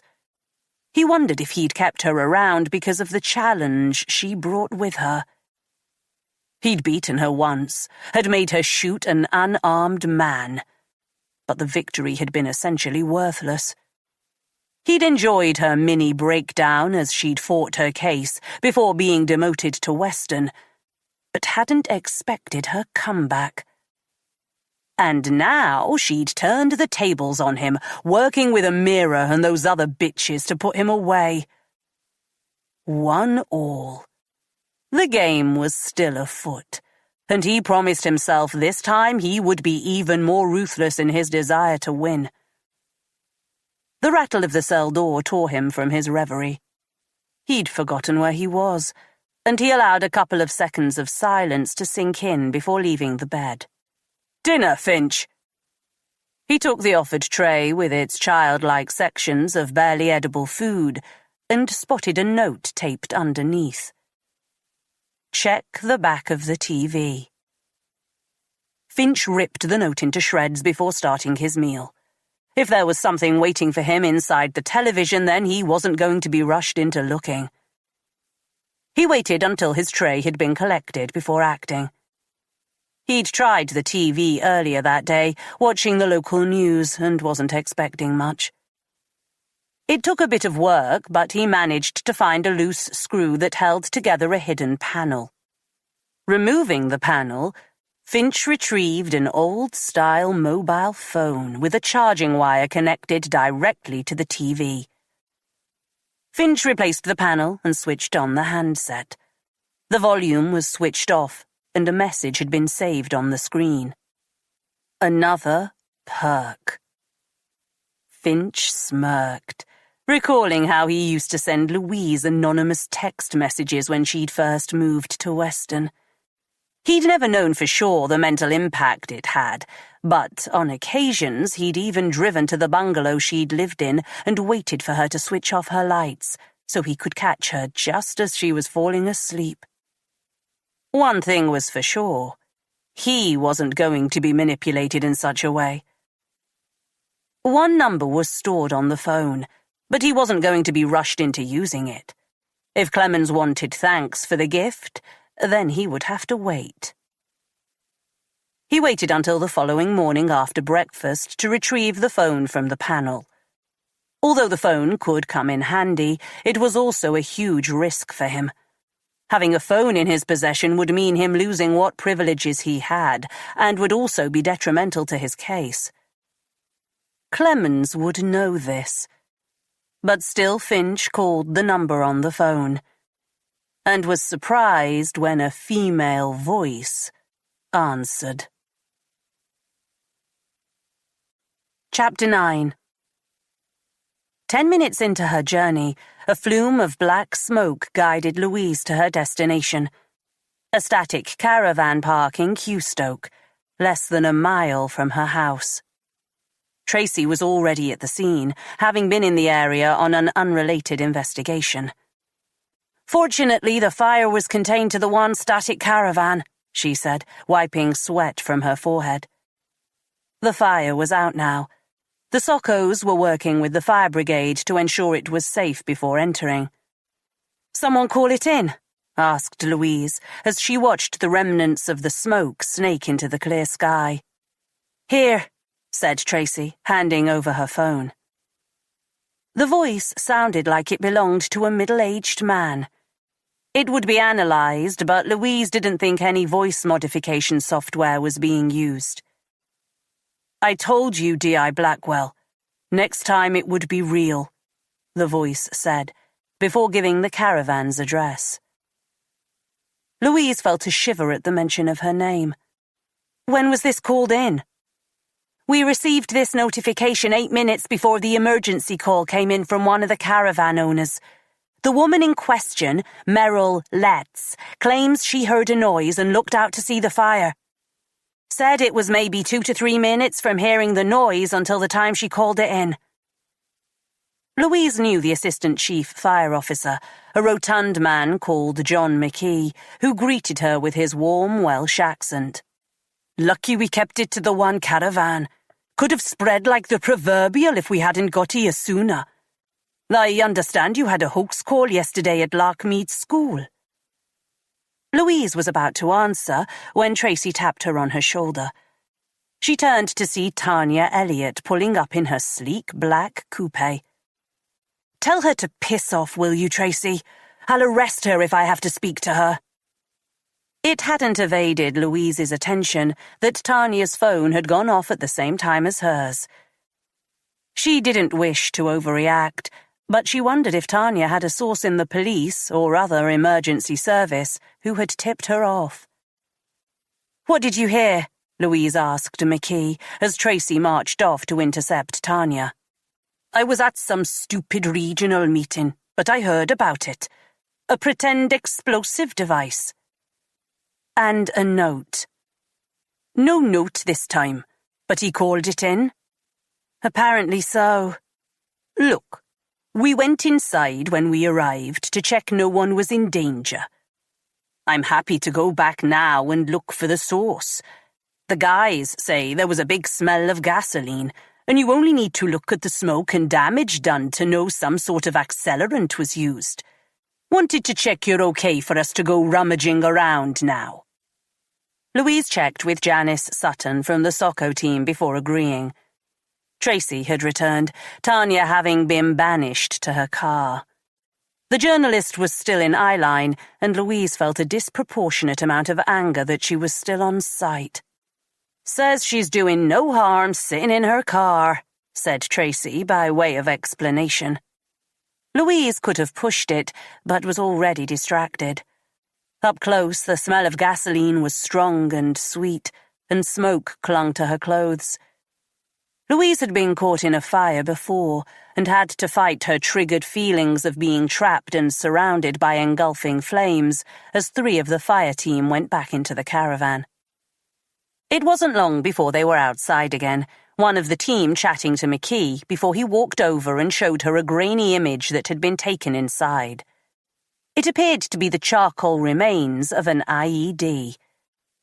"Is that a phone?" said Louise. "I'd get your bomb guys back here if I were you," said McKee. "How does it work?" said Louise, zooming in on the image. "I can't be sure until we've had a closer look. Appears that the vibration function on the phone would have sparked the ignition, but the place had already been doused with petrol in advance. This was timed to go off when it did." "Remotely?" "All they had to do was call," said McKee. "Isn't that quite sophisticated?"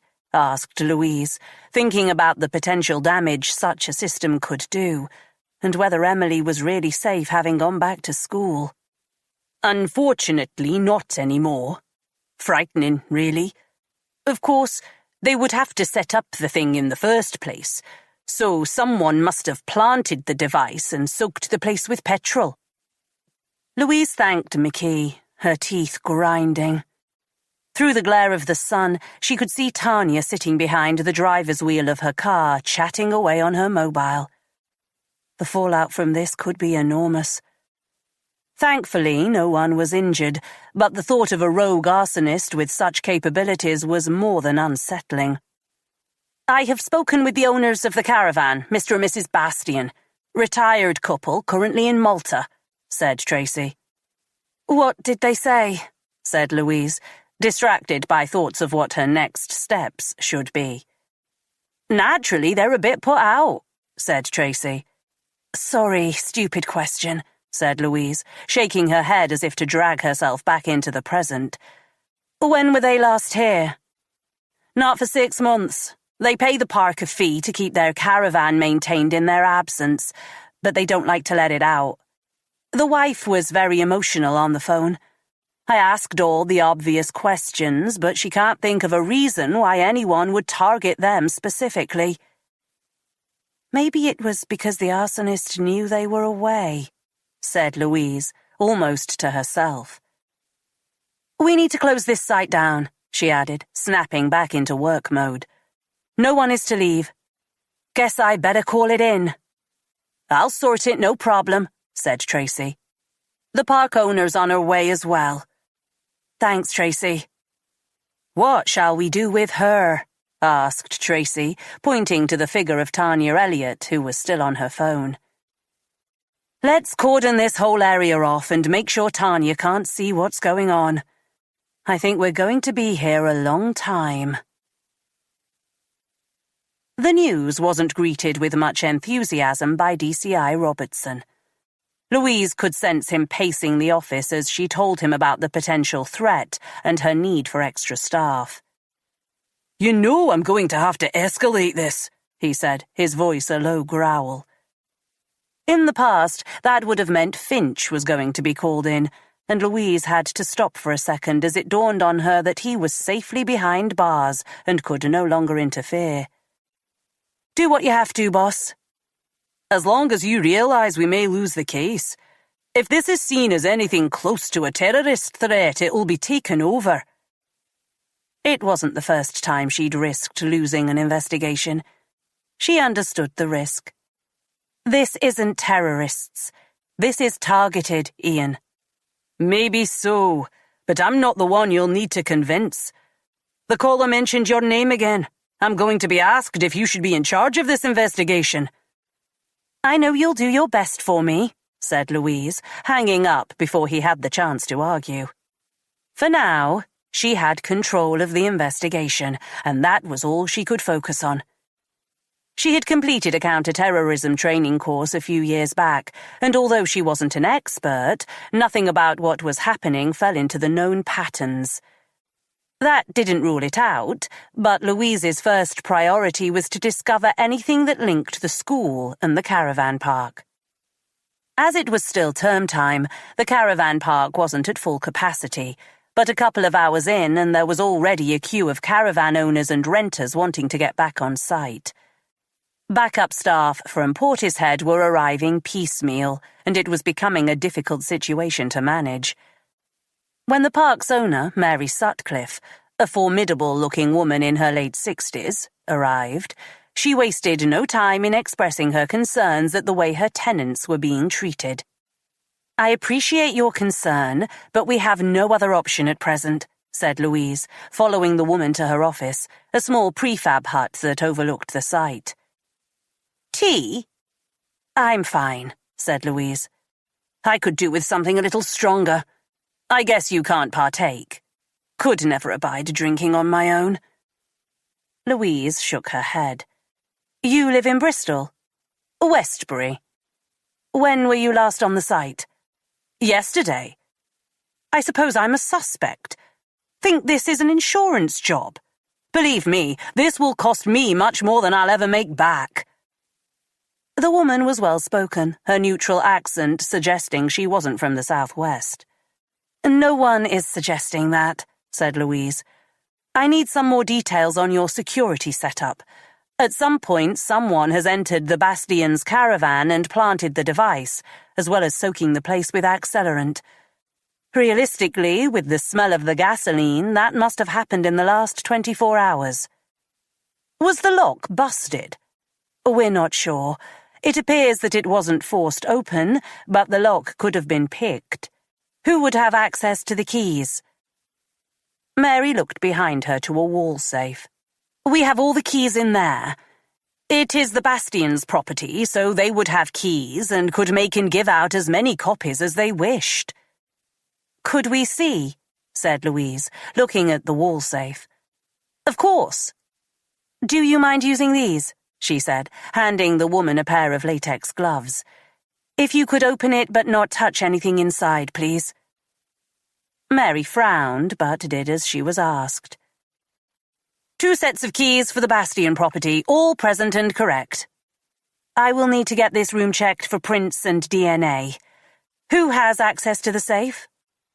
I have a key, as does my partner, who is in the Seychelles at present on business, said Mary, emphasizing the last word as if it was made up. Anyone else? I'm afraid so. We have a cleaning firm who come in, who need access to the caravans, and a local handyman who comes in and helps us out. I'll need a list of names, said Louise, as well as a list of all owners and people on site. I can print that up for you now. With those on site, we're notified by the caravan owners about rentals and what have you. It is their responsibility to give us all the names, but they can be a bit slack, especially with family members. I understand, said Louise, remaining in her seat as Mary booted up her computer and began printing for her. Rentals list, said Mary, handing her 4 sheets of A4 paper. A musty smell seemed to permeate the room as Louise read through the list. Some of the names had already been interviewed, but there were over 100 people, and those were just the rentals.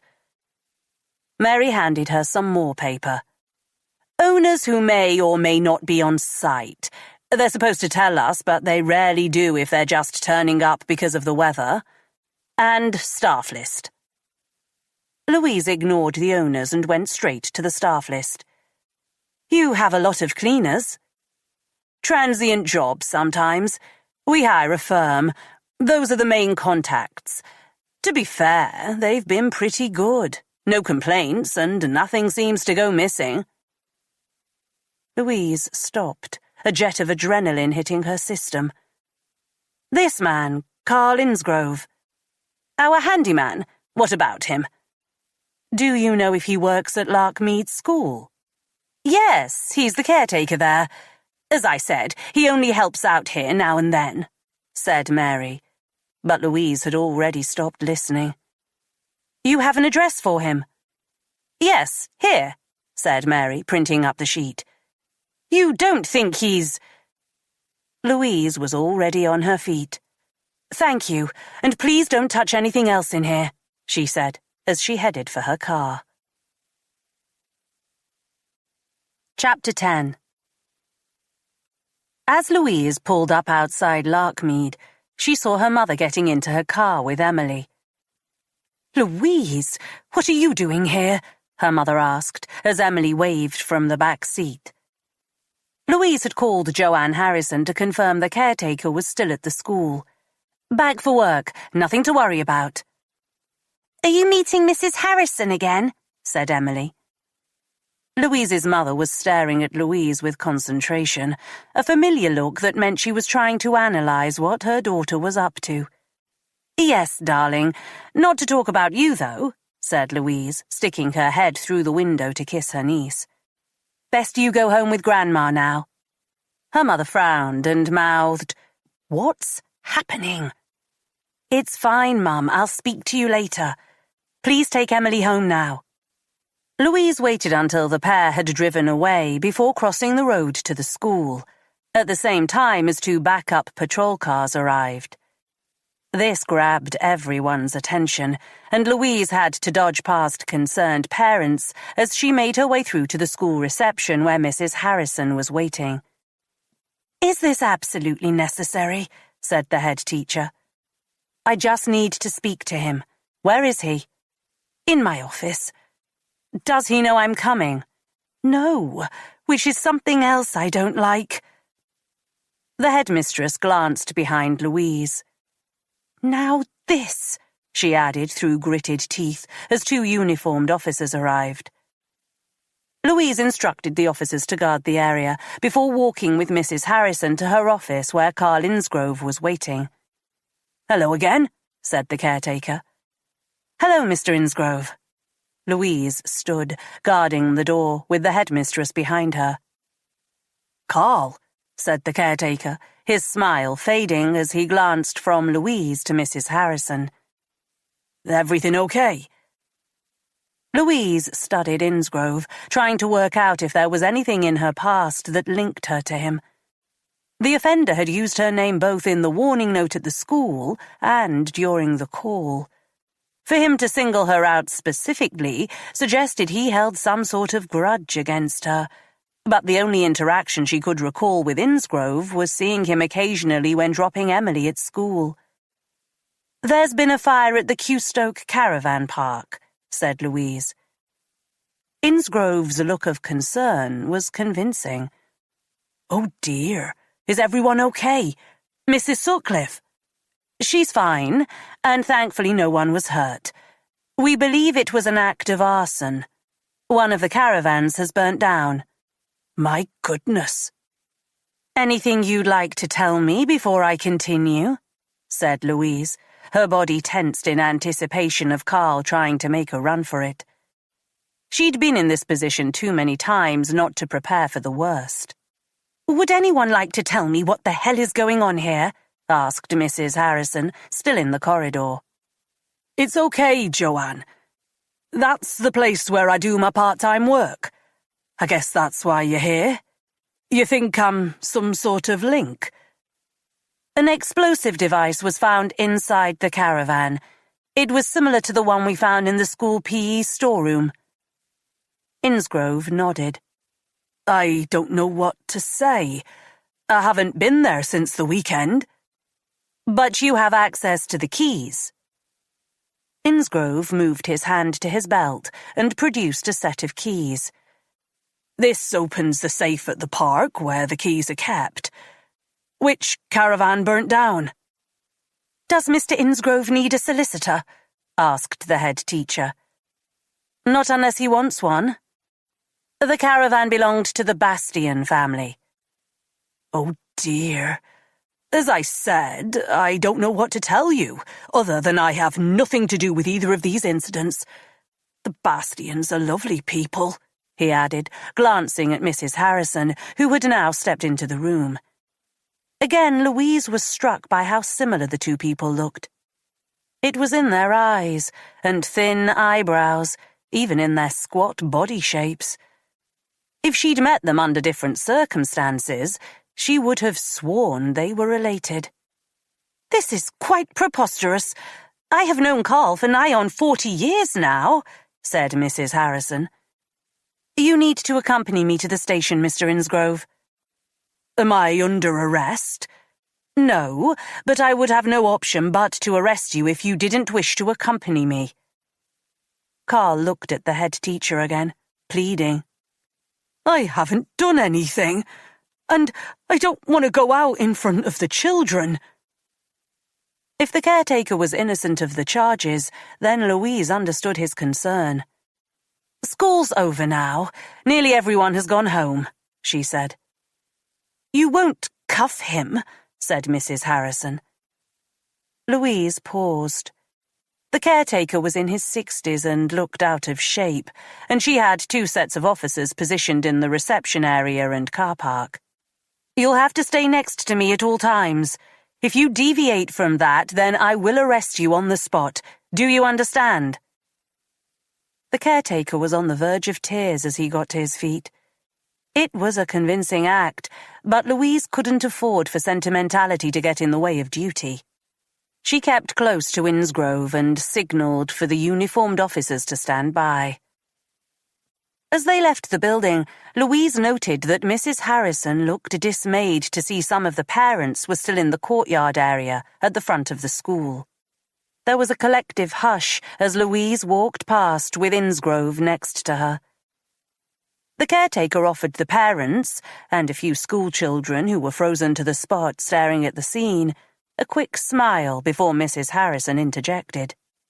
"Mr. Innsgrove is helping the police with some details regarding yesterday's incident," said Mrs. Harrison. If anything, this made things worse, as parents began talking over each other, questioning why the caretaker had been taken into custody.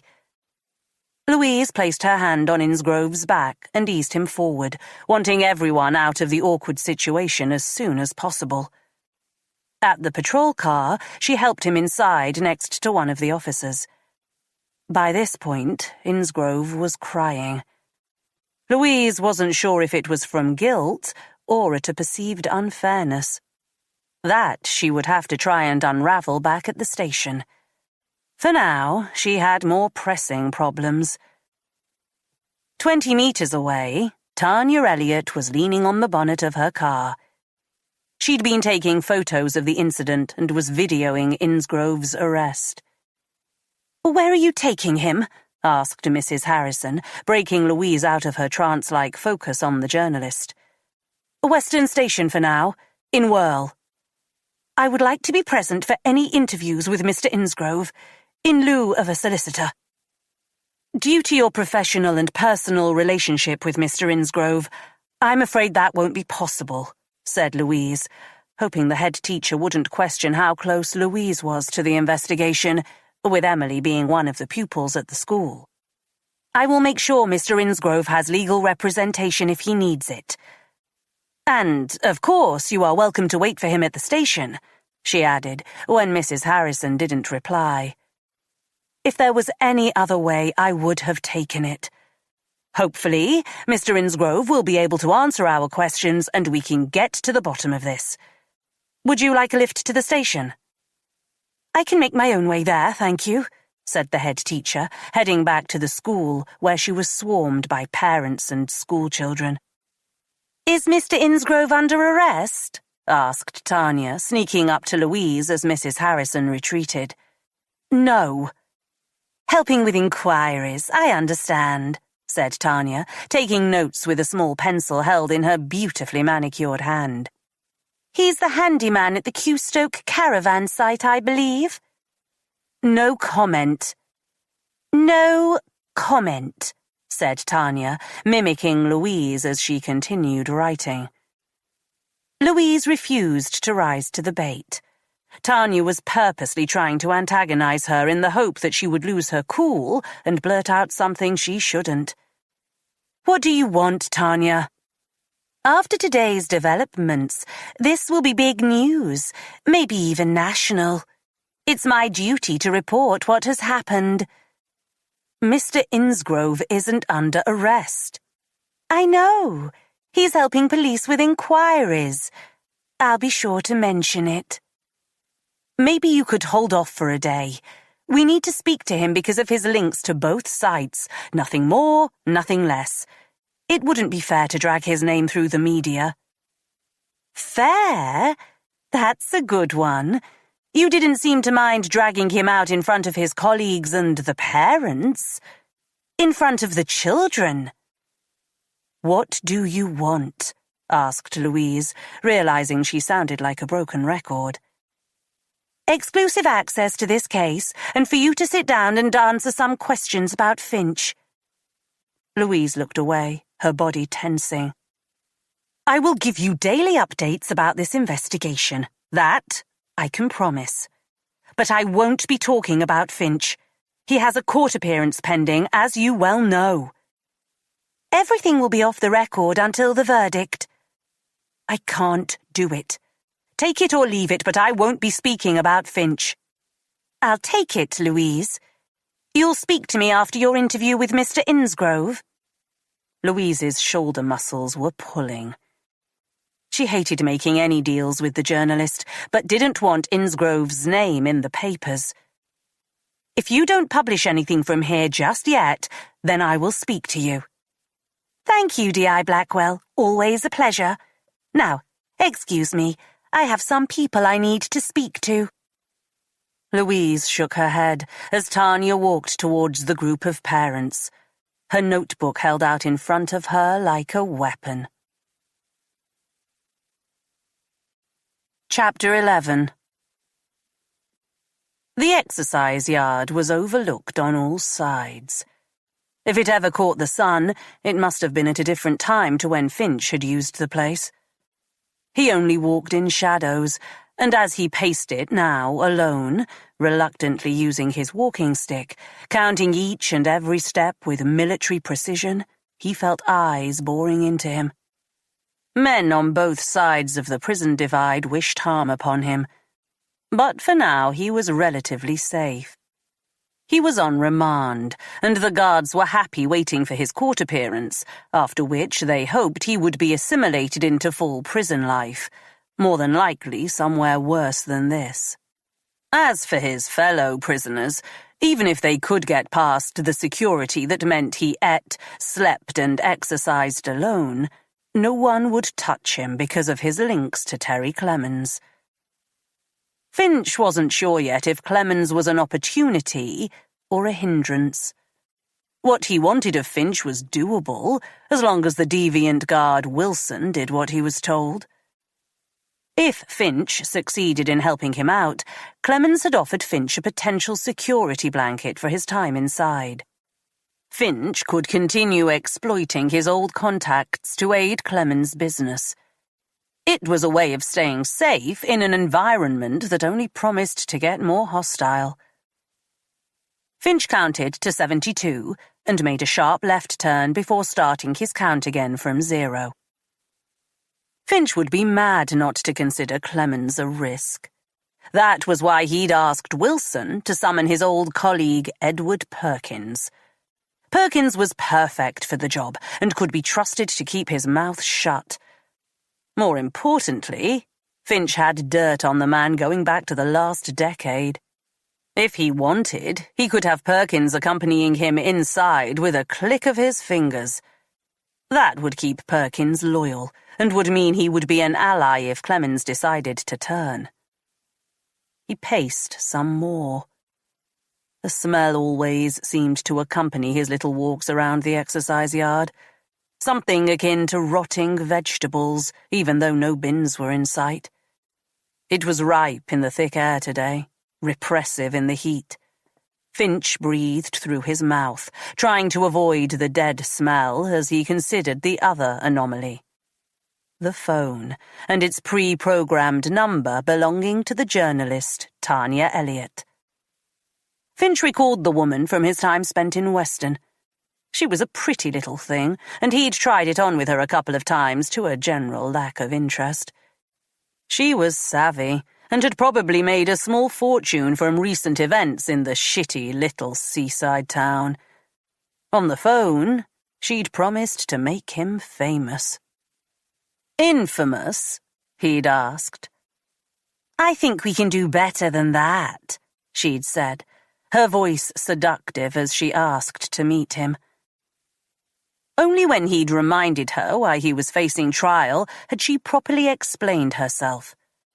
Her real interest was with the dead psychopath, Max Walton. She was writing a book on him and the fallout from that time. Central to her plans was Finch's recollection of that night at the farm when Louise had shot the unarmed man dead. Christ, that was some fuck-up. They should never have been carrying anything in the first place. Some bigwig trying to make a name for himself had used Avon and Somerset as their guinea pigs, giving senior detectives firearm training and allowing them to carry weapons into potentially life-threatening scenarios. Finch chuckled as he began his 30-second lap of the prison yard. That experiment had soon ended after he'd given Louise the order to shoot. He had no qualms about giving the order, nor denying he had ever done so. He wanted Walton dead, wanted Louise to fuck up so he could secure his promotion to DCI, and both things had worked out in his favor. The world was a better place without Walton, and his had been a better world being a DCI. Not that he'd told the journalist any of that. He'd never trusted their kind ever, had only tried to use them for his own ends. But he'd still agreed to meet her.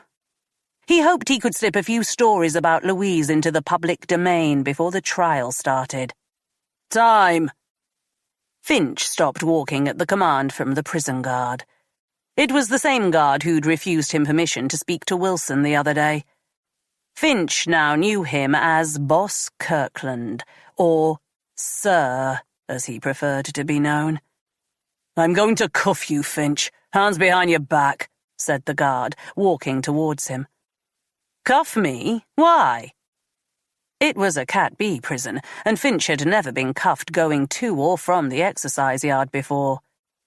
"You have a visitor," said Kirkland, pulling Finch's right arm behind his back and placing the metal cuffs over his wrists. "Easy, man." "Easy who?" "Mr. Kirkland," said Finch with a mock smile. "You do well not to cross me, Finch. I'm not weak like Wilson. I despise people like you who abuse their power and won't be putting up with any of that shit in my prison, do you understand?" "Whatever happened to innocent until proven guilty?" asked Finch as the guard pushed him through the doors and back inside the prison. "Fuck you, that's what happened." Finch knew better than to respond. In a way, he admired the guard. He was taking the no-nonsense route Finch had favoured as a police officer, and it would be foolish to take it personally. Kirkland guided him through 3 sets of gates before reaching an interview cell. He nodded to a second guard, who opened the metallic door to reveal the welcome face of Edward Perkins, who was sitting at a metal desk fixed to the floor. "Eddie," said Finch, as Kirkland shoved him through the opening and sat him down. "That's D.S. Perkins now," said his former colleague, stony-faced. "You need me here," said Kirkland. "I'll be fine," said Perkins. "You can keep the cuffs on, Finch, for your insolence." Finch sighed, but didn't argue. Kirkland locked them inside, and they both waited a minute before breaking their silence. "How's it going, Gov?" said Perkins, his blank expression easing into a smile. "Better for seeing a friendly face." "That's D.S. Perkins now?" he asked, raising his eyebrows. "Got to play the game, Gov." "How did you get to see me?" asked Finch. "Told them I needed your input on an old case. Didn't even bother to question me. Brought some files just in case," said Perkins, placing a box file on the desk. "You speak to Wilson, then?" "You need to watch him, boss. He's a talker." "Don't worry, he knows what will happen if he talks too much. I'd worry more about that Kirkland character. He's likely to check your story on the way out." Perkins pointed to his head. "All up here." Finch nodded. "So, what's new in the world?" "Headquarters is a piss take now.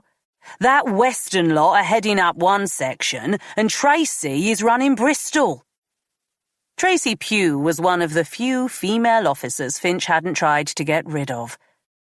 Partly because she didn't fit into the little games he liked to play with female officers.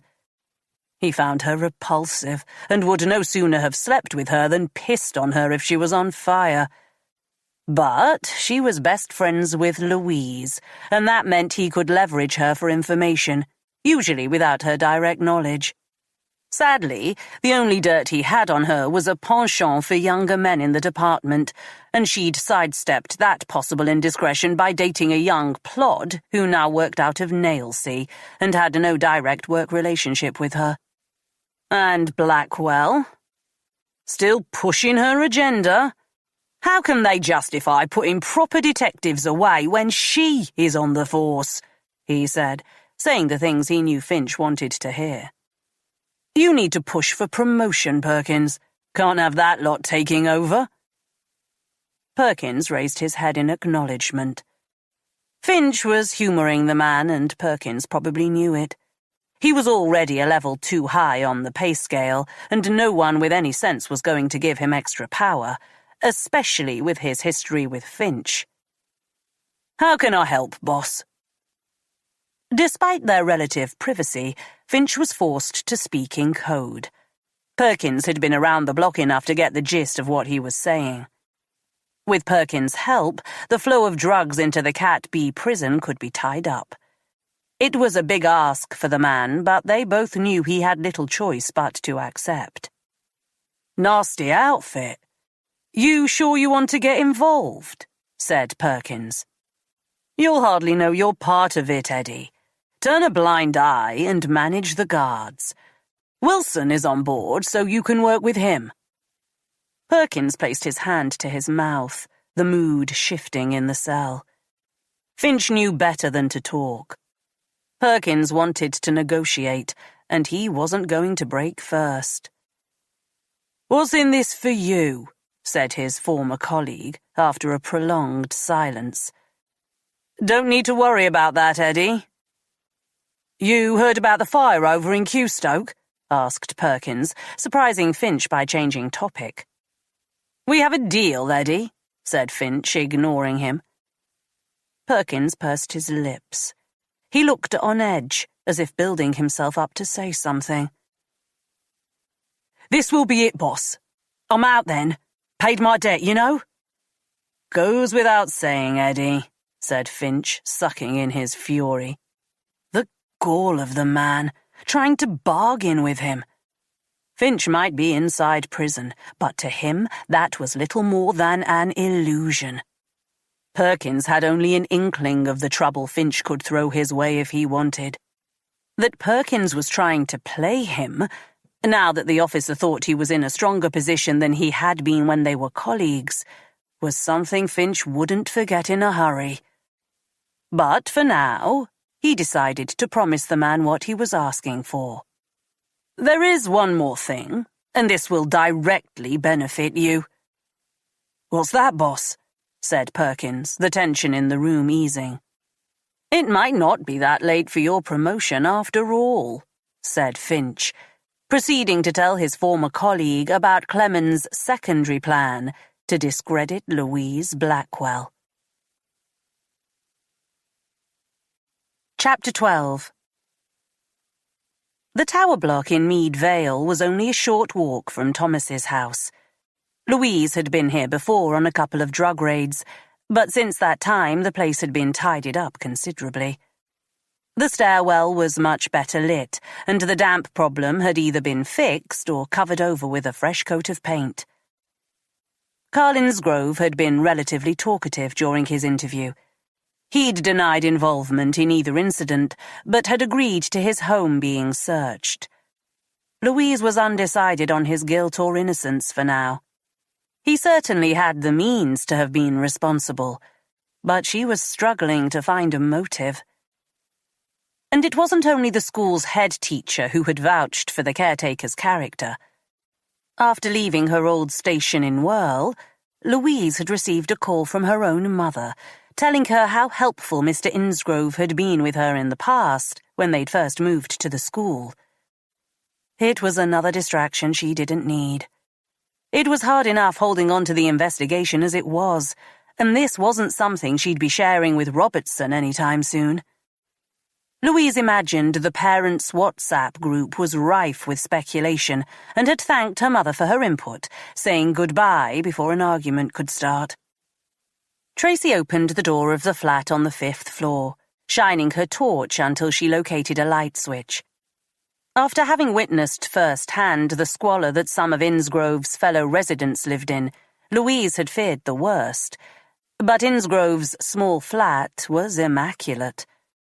The place had a very modern feel, the walls a neutral off-white, the floors laminated wood with patterned rugs. There was little clutter. In the living room area, a small settee and armchair faced an old-style box television set. The floors were spotless throughout, the bathroom gleaming. "Either he's very practical, or he was expecting visitors," said Tracy, opening a door off the main room. "He is a caretaker. His job is to look after things," said Louise, following her colleague into Innsgrove's bedroom. "Military man," said Tracy, touching the tight corners of the well-made bed. Louise took a frame off the wall above the headboard of Innsgrove's bed. Behind the glass were a number of military medals. "He told us he was in the Navy, served in the Falklands." She glanced at a number of pictures of Innsgrove in full military garb with his old colleagues. The only recent photo she could see of Innsgrove was him outside the Holy Trinity Church, with 5 other men of a similar age. Louise recorded the image on her phone. "He wasn't an explosives expert by any chance?" asked Tracy, raising her eyebrows in pretend hope. "Sadly not. Technician on the boats." "Ships," said Louise, remembering Innsgrove correcting her during the interview. "Better get started then," said Tracy. After the interview, Louise had decided to detain Innsgrove. His connection to the school and caravan park seemed too coincidental, and she couldn't risk letting him out until they'd exhausted all possibilities. That meant they had until tomorrow afternoon to find something more concrete to charge him with, or they would have to let him go. Radioing to the search team waiting outside to begin with the front room, Louise began going through Innsgrove's bedside tables. It was the type of search where they didn't know what they were looking for, but would know when they found it. The easy way Innsgrove had submitted to the search suggested there wouldn't be anything incriminating. She doubted they were going to find an explosive device or a can of petrol, but all they needed was something suggesting Innsgrove had explosives knowledge or had been present at the caravan site in the last 24 hours. For now, the questioning over in Qstoke had finished. No one in the park could recall seeing Innsgrove since Friday. There were only limited CCTV cameras in the reception area, and those were easily avoided. Innsgrove could have slipped in during the night and have copied the key any time before that. "Found a laptop," said one of the constables, who'd been searching the rest of the flat. He'd already placed the machine in a clear evidence bag. "Where was it?" asked Louise. "In the cupboard there," said the constable, shining his torch into a small cabinet in the bathroom. "Strange place to keep your laptop." "Heavy too," said the constable. "Okay, let's get that out for testing as soon as we can," said Louise, as 2 people she'd never met before stepped into Innsgrove's flat. Louise was about to ask them who they were when her phone rang. It was DCI Robertson. Louise answered as Tracy questioned the pair as to what they were doing. "Sir," said Louise. "You're about to get a visit," said Robertson. Louise turned her back on the pair, who were showing their ID to Tracy. "I think we just have." "Counter-terrorism. Do you know them? Faulkner and Hartson."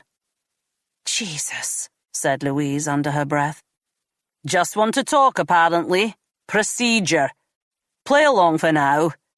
If you can," said Robertson. "Sir," said Louise, hanging up. Tracy was handing the ID back and made eye contact with Louise as she walked over. "DI Louise Blackwell," she said. "DCI Evelyn Hartson and DI David Faulkner, counter-terrorism," said the female agent, the pair offering their ID again. Counter-terrorism were based out of headquarters, but didn't tend to mix with the other officers. She nodded her head. "That's fine. How can I help you?" "May we?" said Evelyn, nodding to outside the apartment. Louise glanced at Tracy. Louise was technically in charge, but Tracy had as much right to be there as her. "I'll supervise the others," said Tracy, offering Louise a little nod of assurance as she walked away. Louise felt a breeze as she stepped out into the corridor. "Sorry to take you away from your work," said Evelyn. "We thought it best to introduce ourselves now to avoid any complications later on." "You're going to tell me it's just procedure next," said Louise. D.I. Faulkner smiled. "It is just procedure. Anything involving explosive devices, especially with notes and phone calls attached, well, you know how it is. We've read the case notes so far, but I don't believe we can eliminate possible terrorist involvement yet." "Perhaps not," said Louise, "but it's a long way to come to tell us." "Not at all," said David, flashing her a smile he probably thought was charming. "As David says, it is just procedure. We need to monitor the investigation and would like to help out as best we can. We're only here to support you at this stage," said Evelyn. They were being careful to stress they were not taking over the investigation, while leaving room for that distinct possibility. At any other time, Louise might have bristled at their involvement. In her last few major investigations, the threat of Headquarters' Major Investigation Team, and in particular DCI Finch, had loomed over everything. Here she was now heading the MIT herself, facing the threat of losing the case to another organization. And she was already in a precarious situation. With it being Emily's school, and the note being addressed to her, there was enough concern over her being the lead detective. It was probably in part why the CTU officers were here, but there was no point second-guessing anyone at this stage. At least it was still hers for the time being. "I'm happy to share all the information, and you'll have access on the database." "Naturally, but we were hoping we could liaise in a more practical way," said David. Adrenaline spiked in Louise's bloodstream. It was a struggle not to respond dismissively. "A more practical way?" "What my colleague means," said Evelyn, giving the smiling mail agent a dismissive sneer, "is that we all know the limitation of formal reports. By liaison, we were hoping we could get your thoughts directly. Maybe catch up on a daily basis. Just a few minutes of your time." It was no secret that, since the Walton Farm incident, Louise had found it harder than before to work as part of a team. When she'd first moved to Western CID, she'd been isolated, mostly through choice, and it had taken her time to trust her colleagues, and for them to trust her. The request wasn't unreasonable. Evelyn was right about the limitations of a system where you only recorded details of the crimes and the subsequent investigation. The CTU would have access to resources and information she didn't, and it made sense to utilize them as best she could. Louise shared with them her thoughts about the attacks being personal in nature. "What are your first impressions of Carl Innsgrove?" asked Evelyn. Louise considered her reply before answering. "I haven't got a clear idea of him yet, as he keeps defying expectations. He was quite passive when we spoke to him at the school, tearful as we led him away. A little bit more forceful when we questioned him, but there was still the occasional tear. Searching his flat, he seems very ordered, which I guess coincides with his military background." "You think he did it?" said David, as if it was that clear-cut. Louise never liked to work on hunches or gut instinct. If she thought someone was guilty of a crime, it was because of evidence, or a strong suggestion that the person involved was guilty. Like all police officers, she'd been wrong before, and it was simply too early to make such a call. "Do you?" There it was again. That smile. Louise wondered how many people the agent had charmed with it, and if he relied on it a little too much. It reminded her of how Greg Farrell had acted earlier in his career, a cheeky smile masking his true thoughts. "We can look at his military background if you like," said Evelyn when David didn't respond. "That would be helpful," said Louise, thanking them before returning to the Innsgrove flat and shutting the door behind her. Chapter 13. For the first time in a few nights, Louise didn't stay at Thomas's house. The search at the Innsgrove flat had gone on long into the night, and aside from the laptop, little else had been found that felt relevant. Louise made herself a Malay chai, a recent addition to her nighttime routine, as suggested by Tracy. The tea was caffeine-free but full of flavor. She laughed to herself as she sat in front of the television, thinking how not so long ago the tea would have been a large measure of vodka from the bottle she kept in the freezer. After switching on BBC News, Louise stood and stretched her legs. She would have gone to bed, but she could never sleep straight away after a busy day. Her legs ached, as if she'd been out running all evening, and she groaned as she stretched them.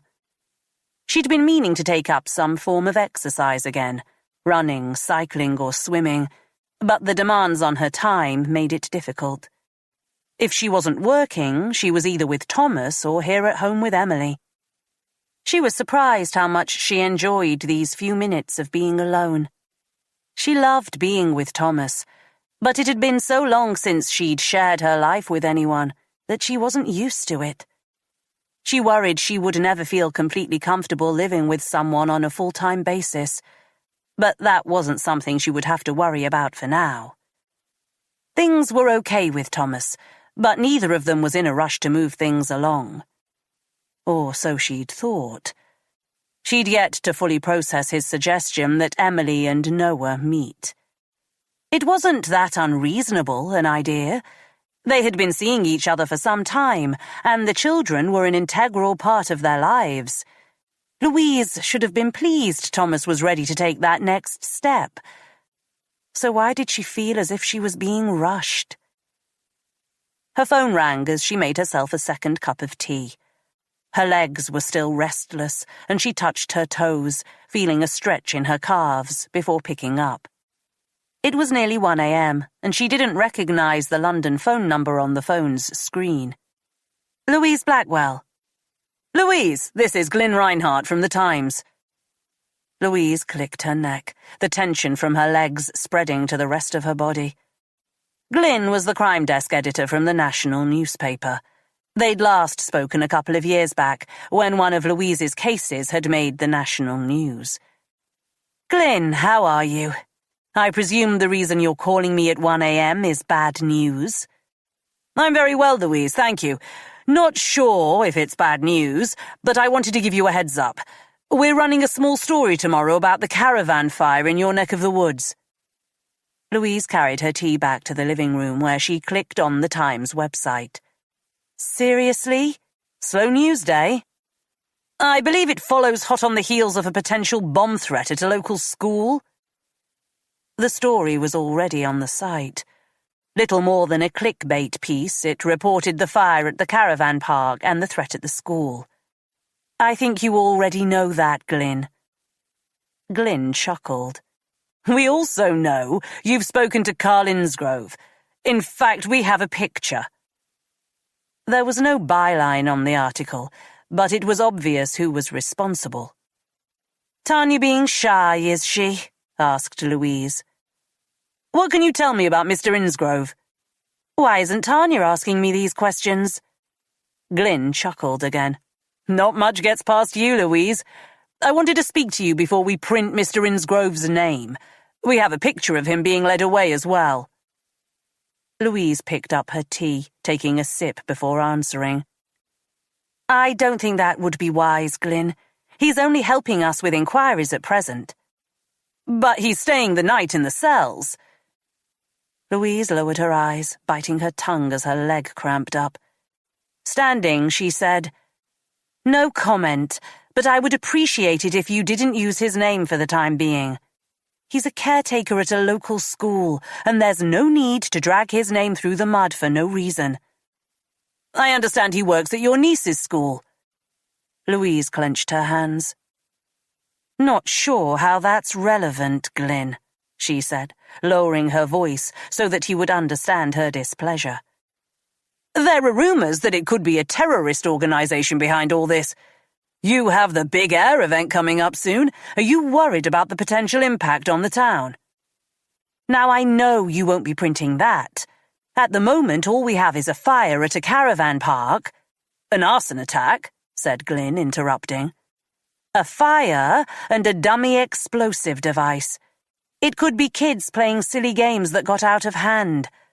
To print anything else at this stage would be irresponsible. Now, if you could excuse me, it's been a long day. Just one more thing, D.I. Blackwell, said Glyn, but Louise was already in the process of removing the phone from her ear and had hit end call before he had the chance to say any more. She was up by 6, her mind too wired to sleep properly. After showering, she unlocked the dividing door and walked downstairs. She managed 2 or 3 steps before she heard Molly bounding towards her. "You're getting too big," said Louise, defending herself as the dog launched itself at her. After giving the dog the attention it craved, Louise headed towards the kitchen area, Molly circling around her legs, to find her family eating their breakfast. "Just got in," said her father, deadpan. Louise picked up a piece of toast and bit down on it. "I can take Emily into school again today," she said, noting her parents exchanging looks. "Yes," said Emily, in between mouthfuls of cereal. "Not sure that's such a good idea, Louise," said her mother. Emily dropped her spoon and sat up straight. "Yes, it is," she said, giving her face a concentrated look of seriousness. "You just finish up and get the rest of your clothes on, young lady," said Louise's mother, not elaborating until Emily had left the room. "What's this about?" said Louise. Her father frowned and lifted the newspaper up to signal he was out of the conversation. "It's just that you're not the most popular person at the school at the moment," said her mother. "What's up?" said Louise. "That's irrelevant, Lou, and you know it. Is this because of Carlin's Grove?" "Frankly, yes. People are a bit put out you arrested him in front of the children and—" Louise sighed. "Took him in for questioning? And—" "The parents can't believe he did anything." "Oh, I see. A group of strangers who have no knowledge about what has happened have determined Mr. Innsgrove's innocence." Louise shook her head.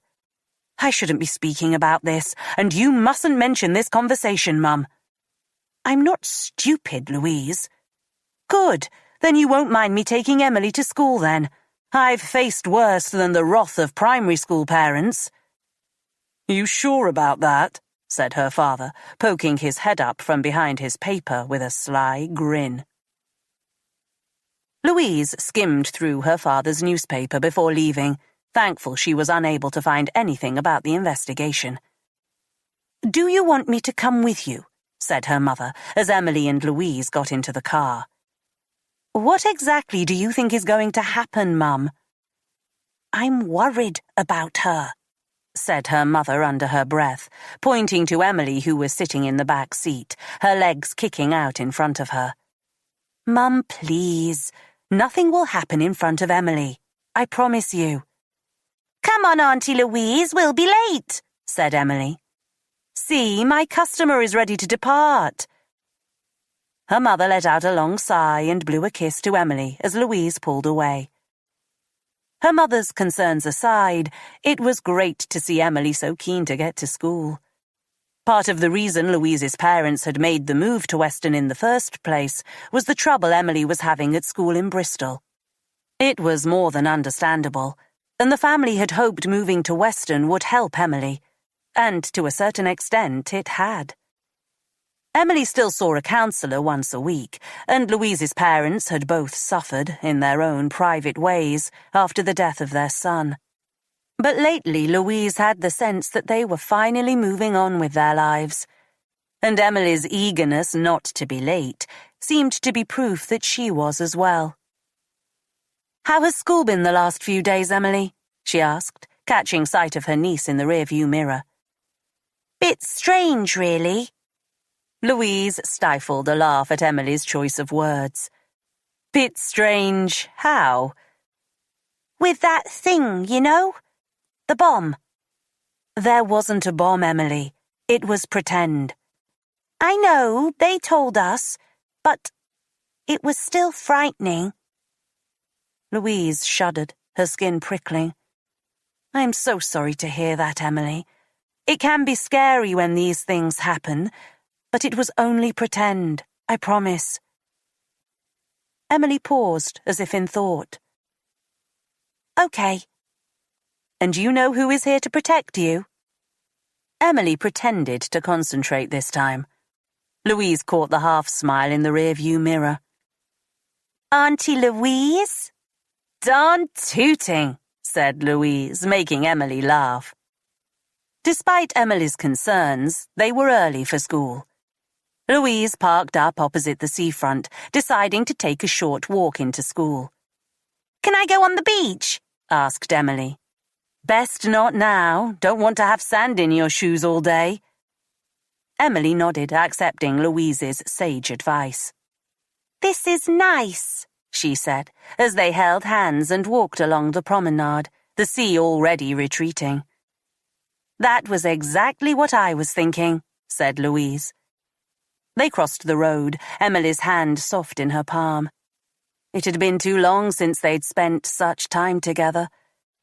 If Louise could have been granted a wish at that moment, she would have requested the day off so she could spend the day with the girl. They didn't say much else as they made the walk inland. Louise was content to enjoy the simple pleasure of holding Emily's hand. When she finally let go when they reached the playground, Louise felt a little ache of separation mixed with joy as Emily ran to play with her friends. The feeling didn't last long.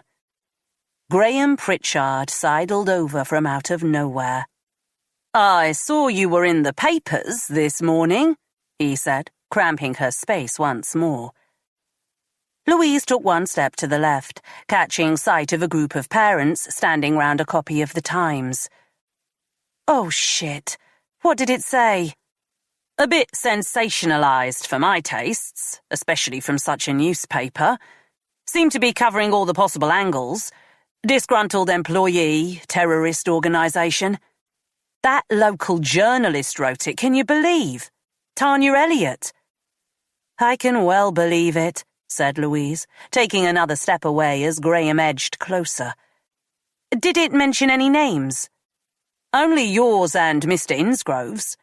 "Shit," said Louise, sneaking another glance at the group of parents who were looking over without reservation. The bell couldn't come too soon, Mrs. Harrison bringing it out and silencing the crowd. Louise managed to get a quick kiss goodbye from Emily and was heading out of the playground when someone called her name. She turned to the source of the voice and stopped in her tracks. Everyone else was leaving the playground area, the pupils snaking their way to their classrooms behind their teachers, all oblivious to the potential threat. "You don't have a child here," said Louise, walking up to the man she'd never met before but recognized from photos. "Maybe. Maybe not." Justin Walton had the same dead-eyed stare as his uncle. Aside from that, his appearance was far removed. Max Walton had been a beast of a man, from his beard and wayward hair down to his thick, rugby player physique, whereas Justin was little more than a bundle of sticks. "What is it you want, Mr. Walton? If this is anything to do with a potential lawsuit against me, I suggest you make contact through your solicitors." Walton grinned, and it was hard for Louise not to see the same malevolence and lack of humanity she'd seen all those years before. The fetid smell of pig shit and the decay she'd experienced that night at the farm reached her nose and made her want to retch. That was just a piss take. No, I've got something much more serious I need to talk to you about." Louise was immediately on the defensive. He may not have looked like his uncle, but he was a blood relative of Max Walton. She reached for her duty belt, making sure her pepper spray was to hand as she demanded Walton tell her what he wanted. Chapter 14. As Finch made his way past the cells towards the main prison section, he was bombarded with catcalls and obscenities.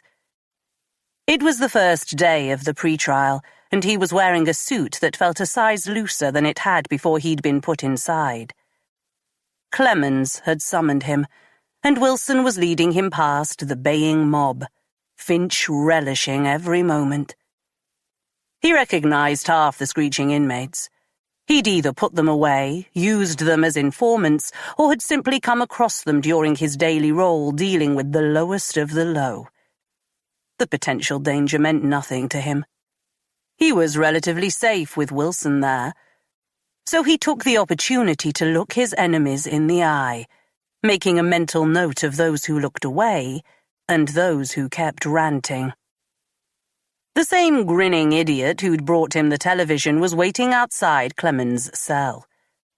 "You have 5 minutes," shouted Wilson, to no response as Finch was ushered inside. "Quite a reception," said Clemens, offering Finch a seat. "And don't you look sharp." Finch reached inside his jacket pocket, judging Clemens' reaction as he slowly removed the mobile phone he'd been given. He was impressed when the man didn't flinch. "You can have this back," he said. "You don't like my gift," said Clemens, pretending to be hurt as he took the phone off him. "I can't risk taking it to court, and I'll be damned if I'm going to leave it in my cell." "You called the number?" Finch nodded. "Very persistent woman. Sounds like she wants to make you famous," said Clemens. Finch ignored him. He'd come across Tanya Elliott before. He hadn't trusted her then, and he definitely didn't trust her now. But that didn't mean she couldn't be useful. "So, what was so urgent?" "I like a man who gets down to business. You seen this?" Clemens handed him a newspaper with a story about an arson attack in Weston and a bomb threat at a local school. "What about it?" "I was wondering if you were involved somehow," said Clemens, studying him with the kind of intent that would have unnerved most people. "Why would I set a caravan on fire, Clemens?" "The school is where Louise Blackwell's niece attends." Finch wasn't sure what the man was suggesting. He was aware of Emily Blackwell. He had once threatened the girl in order to get Louise to back off, but to no avail. He would have no qualms about putting her in danger again, but wasn't about to discuss anything with the lowlife next to him. "And I just find it interesting that these 2 incidents occurred so close to your court hearing." If Clemens was thinking it, he was sure similar connections would be made elsewhere. It made him smile to think that Blackwell and her cronies were getting distracted, that even from prison he was still exerting his influence. "We're getting sidetracked," said Finch. He was interested in what Clemens did and didn't know, but wasn't about to let on. "I've spoken to my man. He knows what to do. The shipment should arrive soon." Clemens relaxed his gaze, taking a sip of water as he broke eye contact. "I saw. Eddie Perkins came to visit you. Can he be trusted? He's a bigger criminal than anyone in here. Present company excluded, of course." The little fucker had some balls, that was for sure. It was easy to act the tough guy when the power dynamic was switched, but Finch was determined it wouldn't always be this way. "He'll get the job done. And our side of the bargain?" "That's already in progress, Mr. Finch. We're watching their movements. As soon as we know for sure, we'll go in. Probably Wednesday." Finch stood. He half expected the cell door to open and for a load of Clemens' lackeys to funnel in and dole out some traditional prison justice. But they never materialized. Clemens led him to the door where an agitated Wilson was waiting, glancing at the corridor. "Until next Wednesday," said Clemens. "Wednesday," said Finch, feeling almost regal in his suit as he followed Wilson past the jeering inmates, as if he was leaving the place for good. Chapter 15. "Do we have to do this here?" You could at least buy me a cup of tea or something, said Justin Walton, wiping his nose. Louise didn't say anything. She kept reminding herself that this wasn't Max Walton, that he didn't offer the same kind of threat, but still her hand was in reaching distance of the pepper spray. She hadn't noticed it before, but she saw the hints of addiction in Walter's dilated eyes and his inability to stand still. That's not going to happen. If we speak here now. Otherwise, you call your solicitor and we can go through more official channels. Walton moved from foot to foot as if the path was made of lava. I was hoping for your help, he said, eyes focused on his shuffling feet. You want my help? Yeah. I see all the trouble you're going through, the fire over in Kew Stoke, the bomb at the school. There wasn't any explosion, Justin. You know what I mean.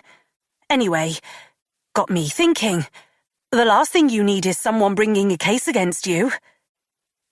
Walton stopped moving and lifted his head. You're not serious. What are you after? Money, said Louise. Make your life that much easier, I imagine. Louise could see he was desperate for his next fix. I can help you, Justin. Get you into rehab if that's what you need. Walton recoiled as if insulted. Fuck off, he said, backing away with tired, ambling steps. I'm not some sort of junkie, you know. What is it you want, then? Walton leaned in closer. Some money, he said, as if Louise was stupid. Make this all go away. It was laughable and lamentable. She could have arrested him for attempting to bribe an officer, and if he kept going, would have no option but to do so. It also came as a bit of a relief. Private prosecutions were self-funded, and if Walton was desperate for cash, it suggested he would never have the type of money to mount a case against Louise unless someone else was funding him. Would you like to repeat that? Said Louise, opening the recording app on her phone. You must think I'm stupid, said Walton. It had crossed my mind. Where were you on the night of the 6th, Mr. Walton? She asked. Walton's skin paled, his mouth hanging open. What? He said, his voice devoid of the bravado he'd displayed up until that moment. The night of the 6th. I have nothing to do with any of this. I was just trying to score. I was just trying to help you out. Where are you staying at present, Mr. Walton? Said Louise, ignoring his complaints now she was firmly in charge. She was surprised by how easily he capitulated, giving her his address without any argument and an alibi for the last 3 evenings. I didn't have nothing to do with this, he repeated. Louise believed his last statement. He didn't seem to have the organizational skills to have pulled off something like this. What did concern her was the fact that he'd somehow hired a solicitor to begin the private prosecution. Admittedly, she'd only dealt with him for the last few minutes, but it didn't ring true to her. It further confirmed that someone else may have put him up to it. What is this all about, Justin? Who told you to take the private prosecution out against me? I don't know what you mean. We don't need to play these games, Justin. You don't have the money for that. Someone put you up to it, didn't they? Said Louise, her thoughts turning to Tanya Elliott and Tim Finch. I don't know what you're talking about. Someone paid you to do this, cause a bit of trouble with the upcoming court case. Walton backed away, rubbing his nose. I can help you. No, I'm out, said Walton. Louise let him walk off. Arresting the nephew of Max Walton at present would only bring more unwelcome attention her way. She was content to have his address and alibis she could check on. But it was clear to her now that someone had put him up to the job of bringing the private prosecution. and she was determined to find out who exactly had done so.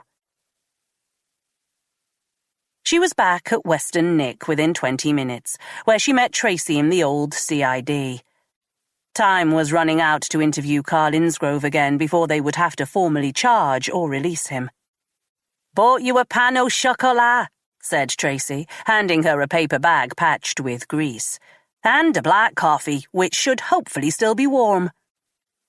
Seeing Tracy always buoyed Louise's mood. Whatever the situation, Tracy was usually there with a smile, and after the run-in with Justin Walton, Tracy's smile was just what Louise needed to see. "He was trying to buy you off?" said Tracy, after Louise explained what had happened. Louise took a bite of the pan au chocolat, sugar rushing her system and giving her a delicious high. "I'm not sure he knew what he wanted, really. I get the feeling someone put him up to it." "Which solicitors did he hire?" "Barker Price. No way he could have afforded them, especially going forward." "Let me have a nose around, see if I can find out who paid the initial sum. I know a few people over there." "Appreciate that, thanks. He's definitely hiding something," said Louise, stopping short of telling Tracy about the fear she'd seen in Walton's eyes when she'd suggested he could be linked to the ongoing investigation. It was one thing having suspicions about Walton, but with nothing more than a look to go on, she wasn't prepared to involve Tracy yet. "Don't suppose you have a copy of the Times?" she asked, telling Tracy about her late-night call with Glyn Reinhardt. "I was going to ask about that. Tanya playing silly buggers again?" "I'd rather have kept Innsgrove's name out of it if I could have." "Those CTU officers have anything to say about it?" "Not yet," said Louise. "Not much we can do about it now, I guess. If Innsgrove did start that fire, then he deserves to be in the paper anyway," said Tracy. "Let's find out then." Carl Innsgrove was led to the interview room a few minutes later, having eaten his breakfast in his cell. The night of imprisonment didn't appear to have done him much harm, though he was a bit emotional when speaking to Louise. She still couldn't tell if the tears were a result of guilt or unhappiness at what had happened to him. "You used to be in the army?" asked Louise, trying to catch Innsgrove off guard by diving right into the questions. "Not quite. Royal Navy," said Innsgrove, sinking back in his chair. "We saw your medals. Very impressive. You served in the Falklands." "You went to my house," said Innsgrove, wiping his forehead. "You gave us permission," said Louise, glancing at his duty solicitor. "You were a technician?"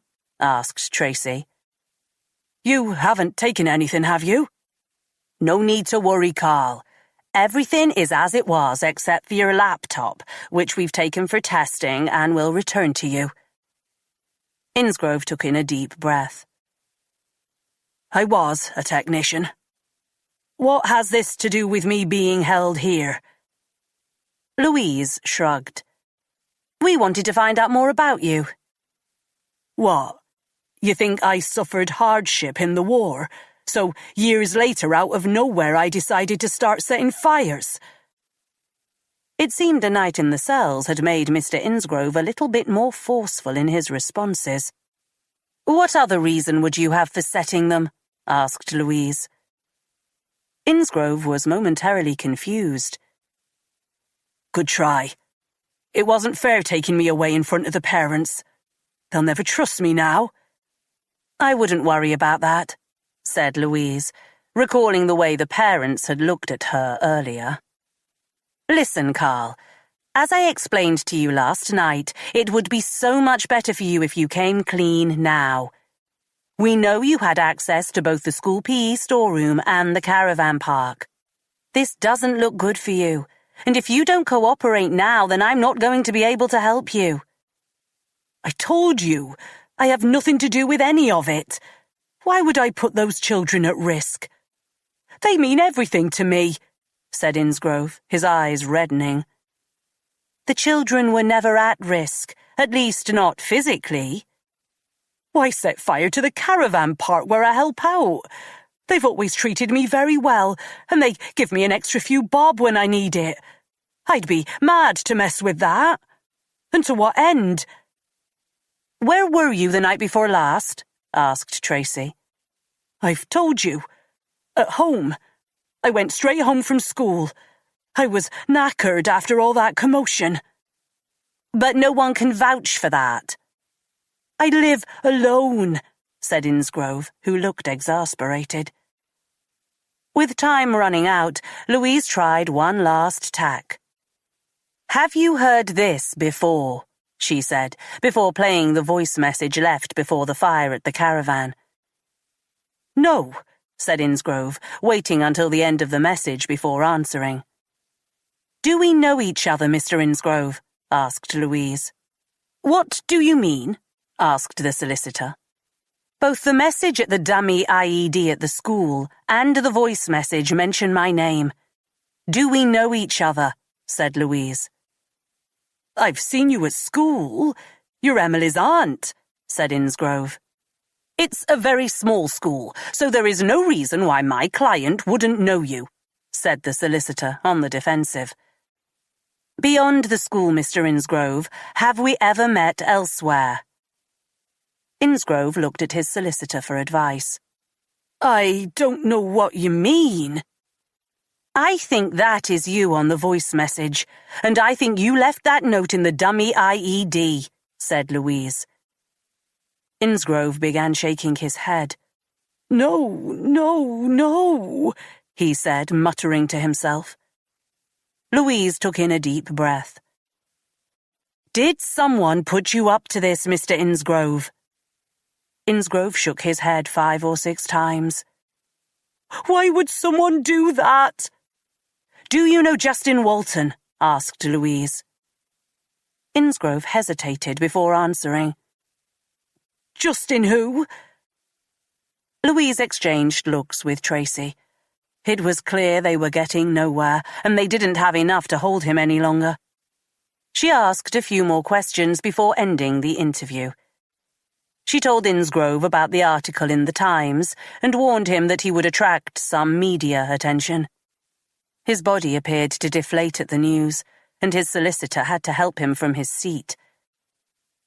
Joanne Harrison was waiting for him in reception. Louise watched from the window of the office as the head teacher put her arm around Innsgrove and led him to the car. Again, she found it difficult to believe they weren't siblings. Mrs. Harrison's car was followed by an unmarked police car, Louise having decided to put Innsgrove under surveillance for the next 24 hours. The day had barely begun, and already she felt knackered.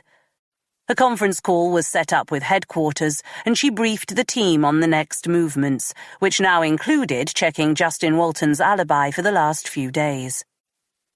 Satisfied that everything was accounted for, she made the journey to the Crown Court in Bristol, where she was due to meet the head of CPS, Anthony Meads.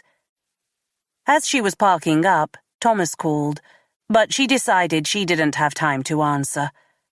There was too much happening for her to worry about her personal life, and she was sure he would understand.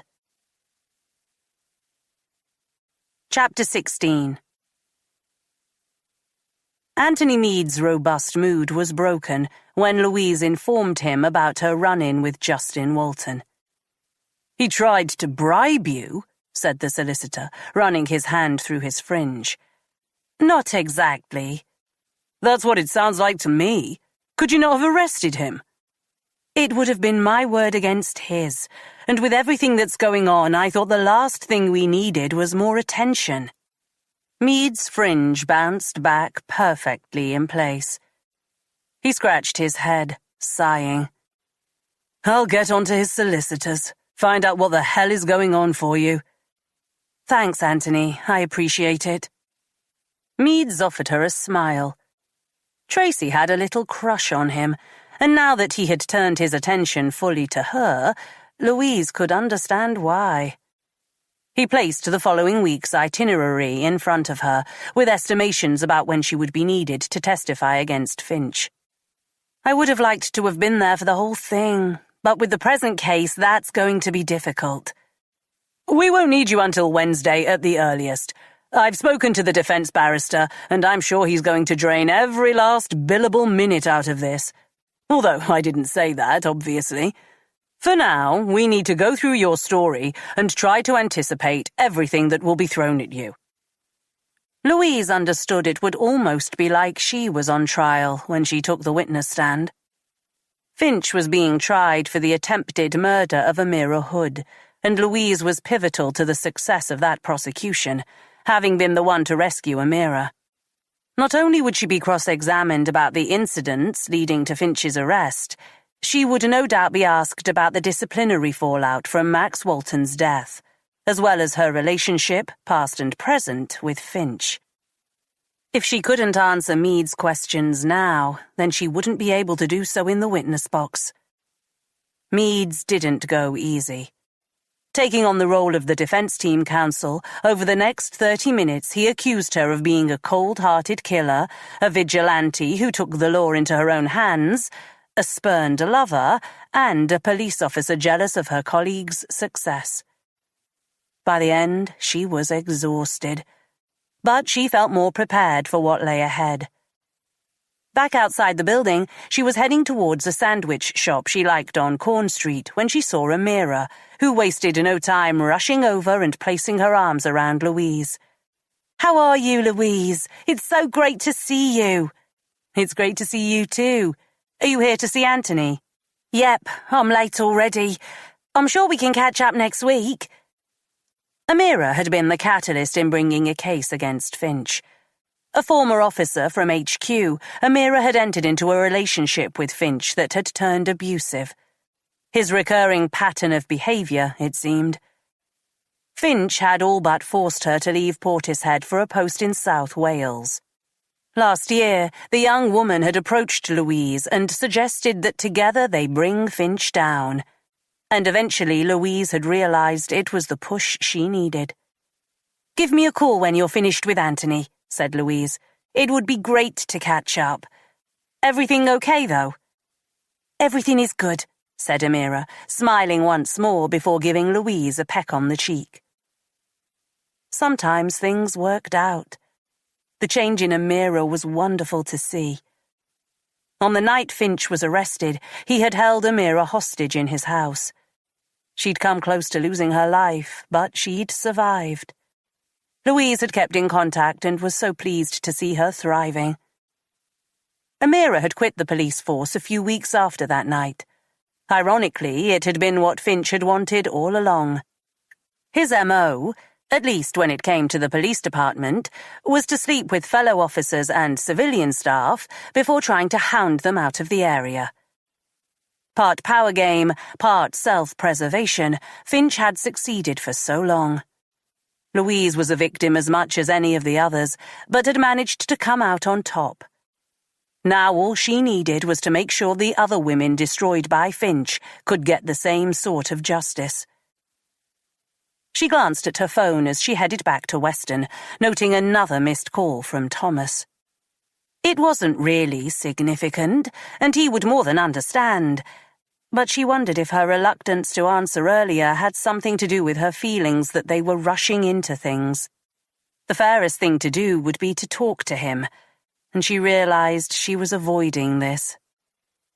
She was about to call him back when a call came in from the two officers assigned to watch Carl Innsgrove. "Mrs. Harrison took him for something to eat, then dropped him off at his flat.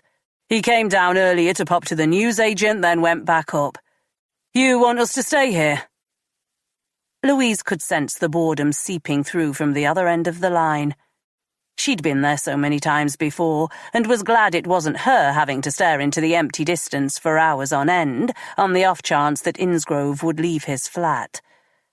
Budget constraints meant the surveillance wasn't something that could last long, but she needed eyes on Innsgrove for as long as possible. "Let me know as soon as there are any more updates," she said, hanging up. Tracy called as Louise was pulling back into the caravan park in Cewstoke. "Hello?" she said, distracted by the sight of the burnt-out shell of the Bastion's holiday home. It was like a monstrous art installation, the blackened remains giving the impression of it still being on fire. "Hi, thought I'd check in," said Tracy. "Been going through Justin Walton's alibi. Seems to check out for the most part. Has he officially dropped the case against you?" "Not yet. I've put the feelers out at his solicitor's firm. The guy I know there said at the very least Walton would have paid some sort of deposit for it to have got to this stage. Not particularly cheap, and I've just seen where he lives.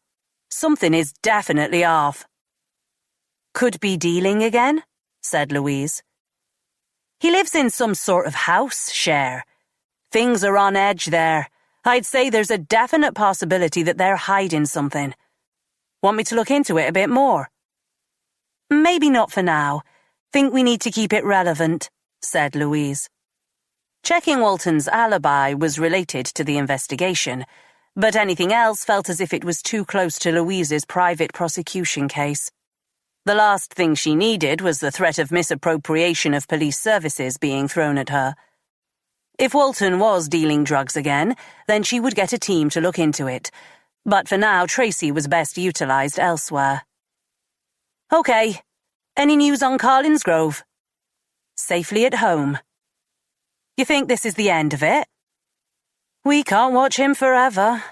If he is responsible, then I hope it was all a cry for help, and this is the end of it. Thankfully, no one got injured." It was true that the investigation was being given more prominence than perhaps it warranted, but that was always going to happen when a school was involved. "If our luck is in, the voice analysis will get a result and we can charge him and wrap this up," said Louise, hanging up. Mary Sutcliffe was outside the burnt shell, accompanied by two elderly people, most likely the Bastians. The fire had occurred over 24 hours ago, but the smell of the fumes and the smoke still hung in the air, as if the singular static caravan had its own microclimate. Louise produced her warrant card and was introduced to Mr. and Mrs. Bastian. "Terrible business," said Mr. Bastian, who was bent over so he appeared to be the same height as his much shorter wife. Louise took the pair to Mrs. Sutcliffe's office and went through some preliminary questions. Neither had any idea why someone would target their specific caravan. "Thankfully, we didn't keep any personal belongings there," said Mrs. Bastian, who shook every time she spoke.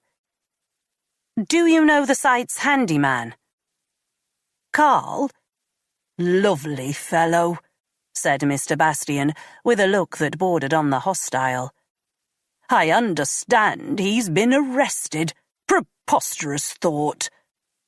"He hasn't been charged with anything," said Louise. "You ever come across someone by the name of Justin Walton?" she added, mainly on the off chance. The pair stared at her blankly, and she soon wrapped things up. It had seemed unlikely from the start that the Bastians would have any knowledge about what had happened. They didn't appear overly distraught, more a little put out by the inconvenience, but for now Louise didn't believe they had played a role in the fire. Furthermore, she'd failed to uncover any animosity between the Bastians and Carl Innsgrove. That in itself didn't mean anything.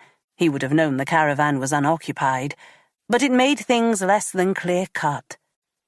Despite the old Occam's razor adage, the most obvious explanation wasn't always the correct one. Everything did point to Innsgrove at the moment, but that didn't rule out other potential suspects. And although he was, for now, safely behind bars, Louise felt herself thinking more and more about the potential influence of Tim Finch. Chapter 17. Thomas stared at his phone as if sheer force of will would make it ring. He was behaving like a child, waiting for her to call like some lovesick teenager. He'd worked in the police long enough to know that Louise could have 100 other things more important to do than talking to him. It wasn't the first time she hadn't answered his call, and it wouldn't be the last. With the explosion in Weston and Finch's upcoming court case, it was no surprise her mind was more than preoccupied. He picked the phone up and considered calling again, before putting it away and returning to his work. In front of him, 3 large screens played back CCTV images from various sections of the warehouse and loading bays of Oblong Distribution. Monitoring the screens wasn't really his job as head of security. In another office elsewhere in the building, 2 of his staff would be analyzing the videos with more vigor. But he liked to be able to keep track of things, and he thought it important that people knew he was keeping track as well. When he'd joined, Oblong had been besieged with security issues. The company delivered shipments nationwide, and too many were either not getting delivered or were going missing in transit. His first few months had been spent conducting in-depth security checks on a number of staff, leading to a number of dismissals within the firm. Figures had improved since, but he sensed things were still not quite as they should be. He watched pallets being loaded into a number of transit vans, every now and then glancing at the desk drawer, hoping for a call from Louise. He smiled to himself, trying to recall the last time he'd felt so nervous about a woman. It was probably during the weeks leading up to his proposal to Rebecca. Back then, he'd thought there was no way she was going to say yes. He'd been wrong about that, but his insecurity this time felt more justified. It was hard to pinpoint exactly, but he'd felt Louise slipping away over these last few weeks. They still spent time together. She'd spent the night before last at his. But she seemed distracted, and he was worried that he'd started moving a little fast. As he'd confessed to her, he'd felt something between them since the first day she'd arrived in Weston, when he'd still been married, and in the subsequent years his attraction had grown. He'd been as surprised as anyone when they'd eventually got together, and maybe he'd let his over-enthusiasm get in the way. The latest example of that had been his suggestion that he and Noah meet up with Louise and Emily that weekend. It had been an innocent enough suggestion, but in retrospect he understood how it might seem. As if he was trying to play happy families when he and Louise were barely 6 months into their relationship.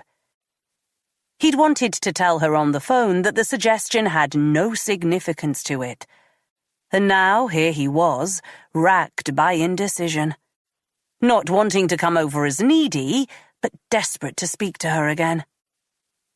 Telling himself to focus, he turned his attention back to the job of vetting a new delivery driver. He'd upscaled the security process since joining, which, although giving him extra work, meant he could be completely satisfied with every new employee who joined the company. After a quick scan of the candidate's work history, he found the number for his last employer and was about to call for a reference when a flicker of motion on one of the screens caught his eye. Cars began streaming into the parking area. Immediately, he called one of his colleagues at the depot. The phone kept ringing as the cars filtered in. At last count, there were 7. As Thomas zoomed in with the camera, he noted that the car number plates were covered over. He called the police as a group of men filtered out of the cars carrying baseball bats and various weapons and began smashing up the parked vans. Most of his staff had headed back inside the relative safety of the warehouse, but a few were holding their ground, shouting at the intruders and trying to protect the vehicles, when Thomas would have much preferred them to join their colleagues inside. Nothing had happened like this before, and Thomas had no real idea what was going on now. He gave his name to the emergency services operator, stopping short of telling him he was a former police officer. The second he hung up, the attackers got back in their cars and began driving away. As far as Thomas could make out, nothing had been taken and, despite the stubborn bravery of some of the drivers and loading staff, no physical confrontations had taken place. After a few minutes calling, he finally managed to get through to the depot and instructed everyone to vacate the area until the police arrived, before heading to the scene himself. "What sort of security do you guys have going on here?" said the plain-clothed policeman who appeared to be heading up the operation in Thornbury. Thomas stared hard at the man, stoned face for as long as he could, before breaking into a smile. "I might have known they'd send you over, Greg," he said. "How are you, Tom? It's good to see you." DS Greg Farrell was a former colleague of Thomas's from Western CID, who had made the transfer to HQ in Portishead a year before Louise. Thomas had worked with Farrell on a number of cases, and had seen him grow from a slightly annoying, precocious young man when he'd first joined the team into something approaching a seasoned professional. Louise trusted Farrell, and that was all the character reference Thomas would ever need. "Well, I could do without all this, but aside from that, I'm well. How are things without me?" "We're coping. So, what the hell went down here?" Thomas told him what he'd seen from the office. 7 saloon cars, number plates covered up. I counted 16 men in all. Baseball bats, iron bars, that sort of thing. "I guess this is what happens when you don't deliver people's shit on time," said Farrell. "I guess the general public can only take so much," said Thomas. "Any threats? I don't suppose you've had any disputes with rival firms?" asked Farrell, walking through the battered vehicles, avoiding the shattered glass from the windscreens and lights. "I'd be surprised if the Royal Mail or DHL have a team of heavies on their payroll." The damage seemed to be superficial. The vehicles wouldn't be back out on the roads for a few weeks, and the bill to fix them would be in the thousands. But only the bodywork had been targeted. Even the tyres on most of the vehicles remained intact. "And your staff? Pissed anyone off?" Thomas told him about the dismissals he'd been forced to make. "Some of them have criminal records that hadn't been declared. Quite a lot of tidying was needed when I joined, and there's still some way to go." "So it could be disgruntled ex-employees?" "Seems a bit extreme to me. A lot of trouble to go to, smashing up some vehicles. It feels very targeted, especially in broad daylight." "I agree," said Farrell. "Leave it to us. We'll need to speak to everyone here. Could you get that sorted for me?" "Sure thing, DS Farrell." "It's a shame you left, Tom. I really mean that. I think you'd enjoy working at headquarters now." "Until today, I'd have told you I'd made the right decision," said Thomas, looking at the graveyard of cars. "And you and Louise?" "All good." It was no secret, and Thomas didn't mind speaking to Farrell, but Louise was Farrell's boss, and it didn't feel right going into any detail about their relationship. "I always knew you two would get together." "Of course you did. Right, I'll get that staff list for you." "Sir," said one of the Soccos, interrupting them, "think you might want to see this." Thomas followed the Socco and Farrell to the back of one of his firm's transit vans. The windows were smashed, and the Socco prized open the door with her gloved hand. "We've photographed the scene," she said, pulling out a holdall. "Found this," she added, unzipping it to reveal a small, tightly wrapped bag of white powder. Chapter 18. This time, Louise answered when Thomas called. She wanted to hear his voice, but also needed someone to vent about Finch to. She'd just got off the phone with Anthony Meads, who'd been in court watching the jury selection for the case. It had suddenly hit her that next week was a reality, and although the case against Finch appeared watertight, there was always a chance that things could go wrong. Thomas listened patiently as she told him about Justin Walton and her concerns about Finch. When she was finished, he hesitantly told her about the incident at his work. "I missed this," she said. "Farrell was there." "Is here," said Thomas. "They found what appears to be cocaine in 3 of our vans. Only small amounts, but it was packaged as if ready for selling." "Any arrests?" "Not yet. All the drivers and packers have to remain on site, which is a pain, even if it is understandable. They'll be questioned as well." Louise chuckled. "I'll tell Greg to go easy on you." Much appreciated, said Thomas, his voice deflated. You think it could have been planted by the attackers? What's the estimated street value? Barrel doesn't think it that much, 20 to 50k depending on purity. It's not nothing. No, said Thomas before falling silent. Is there anything else you're not telling me? Asked Louise, wondering if now was a suitable time for them to discuss their weekend plans and the fact that she'd yet to confirm getting together on Sunday. Thomas sighed. I'm sorry, Louise. I didn't want to bother you with this, not with all the stuff you have going on. Don't be silly, Tom. You can tell me anything. Still can't get used to you calling me.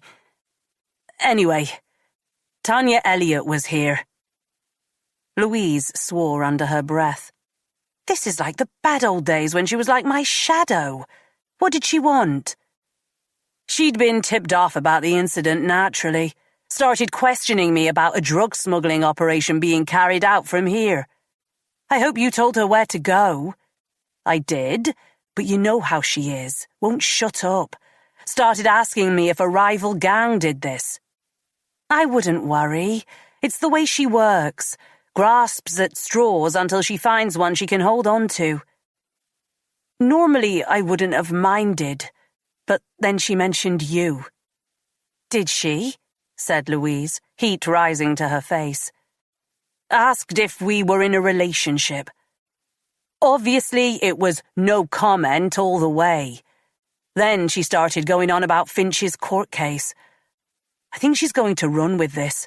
I know it couldn't have come at a worse time for you. He was right about that, but there was nothing they could do. Don't worry, I'll speak to her, said Louise, already fantasizing about the range of curse words she would use on the journalist the next time they spoke. The commotion at Thomas's firm was an unwelcome distraction, and Tanya being there made things more challenging. Whatever the truth of the situation, the journalist would find a way of manipulating the story for her own agenda. And with Finch's trial beginning next week, it was obvious and worrying where that would lead. Resisting the urge to travel to Thornbury to check on the situation, Louise returned to Portishead. Most of her team were out on other cases and the place lacked energy. A message had been left on her desk from Simon Coulson, one of the IT specialists at HQ. The laptop recovered at Innsgrove's flat hadn't been used in 4 years, which was disappointing but unsurprising. After pouring coffee, she stuck her head into Robertson's office. The DCI glanced up before returning his gaze to his computer screen. I see your boyfriend is running a drugs operation now, he said, smiling to himself. I thought you would have come up with something a little better than that, sir, with all this time on your hands. Aye, right. Nothing but time here. Is there something you want, D.I. Blackwell? Well, I don't want to burden you. Robertson sighed and looked up. Double the responsibility, but not double the pay, he said. You ever miss those halcyon days of being by the seaside? I'm still there most of the time, and to be fair, it's only been a few months.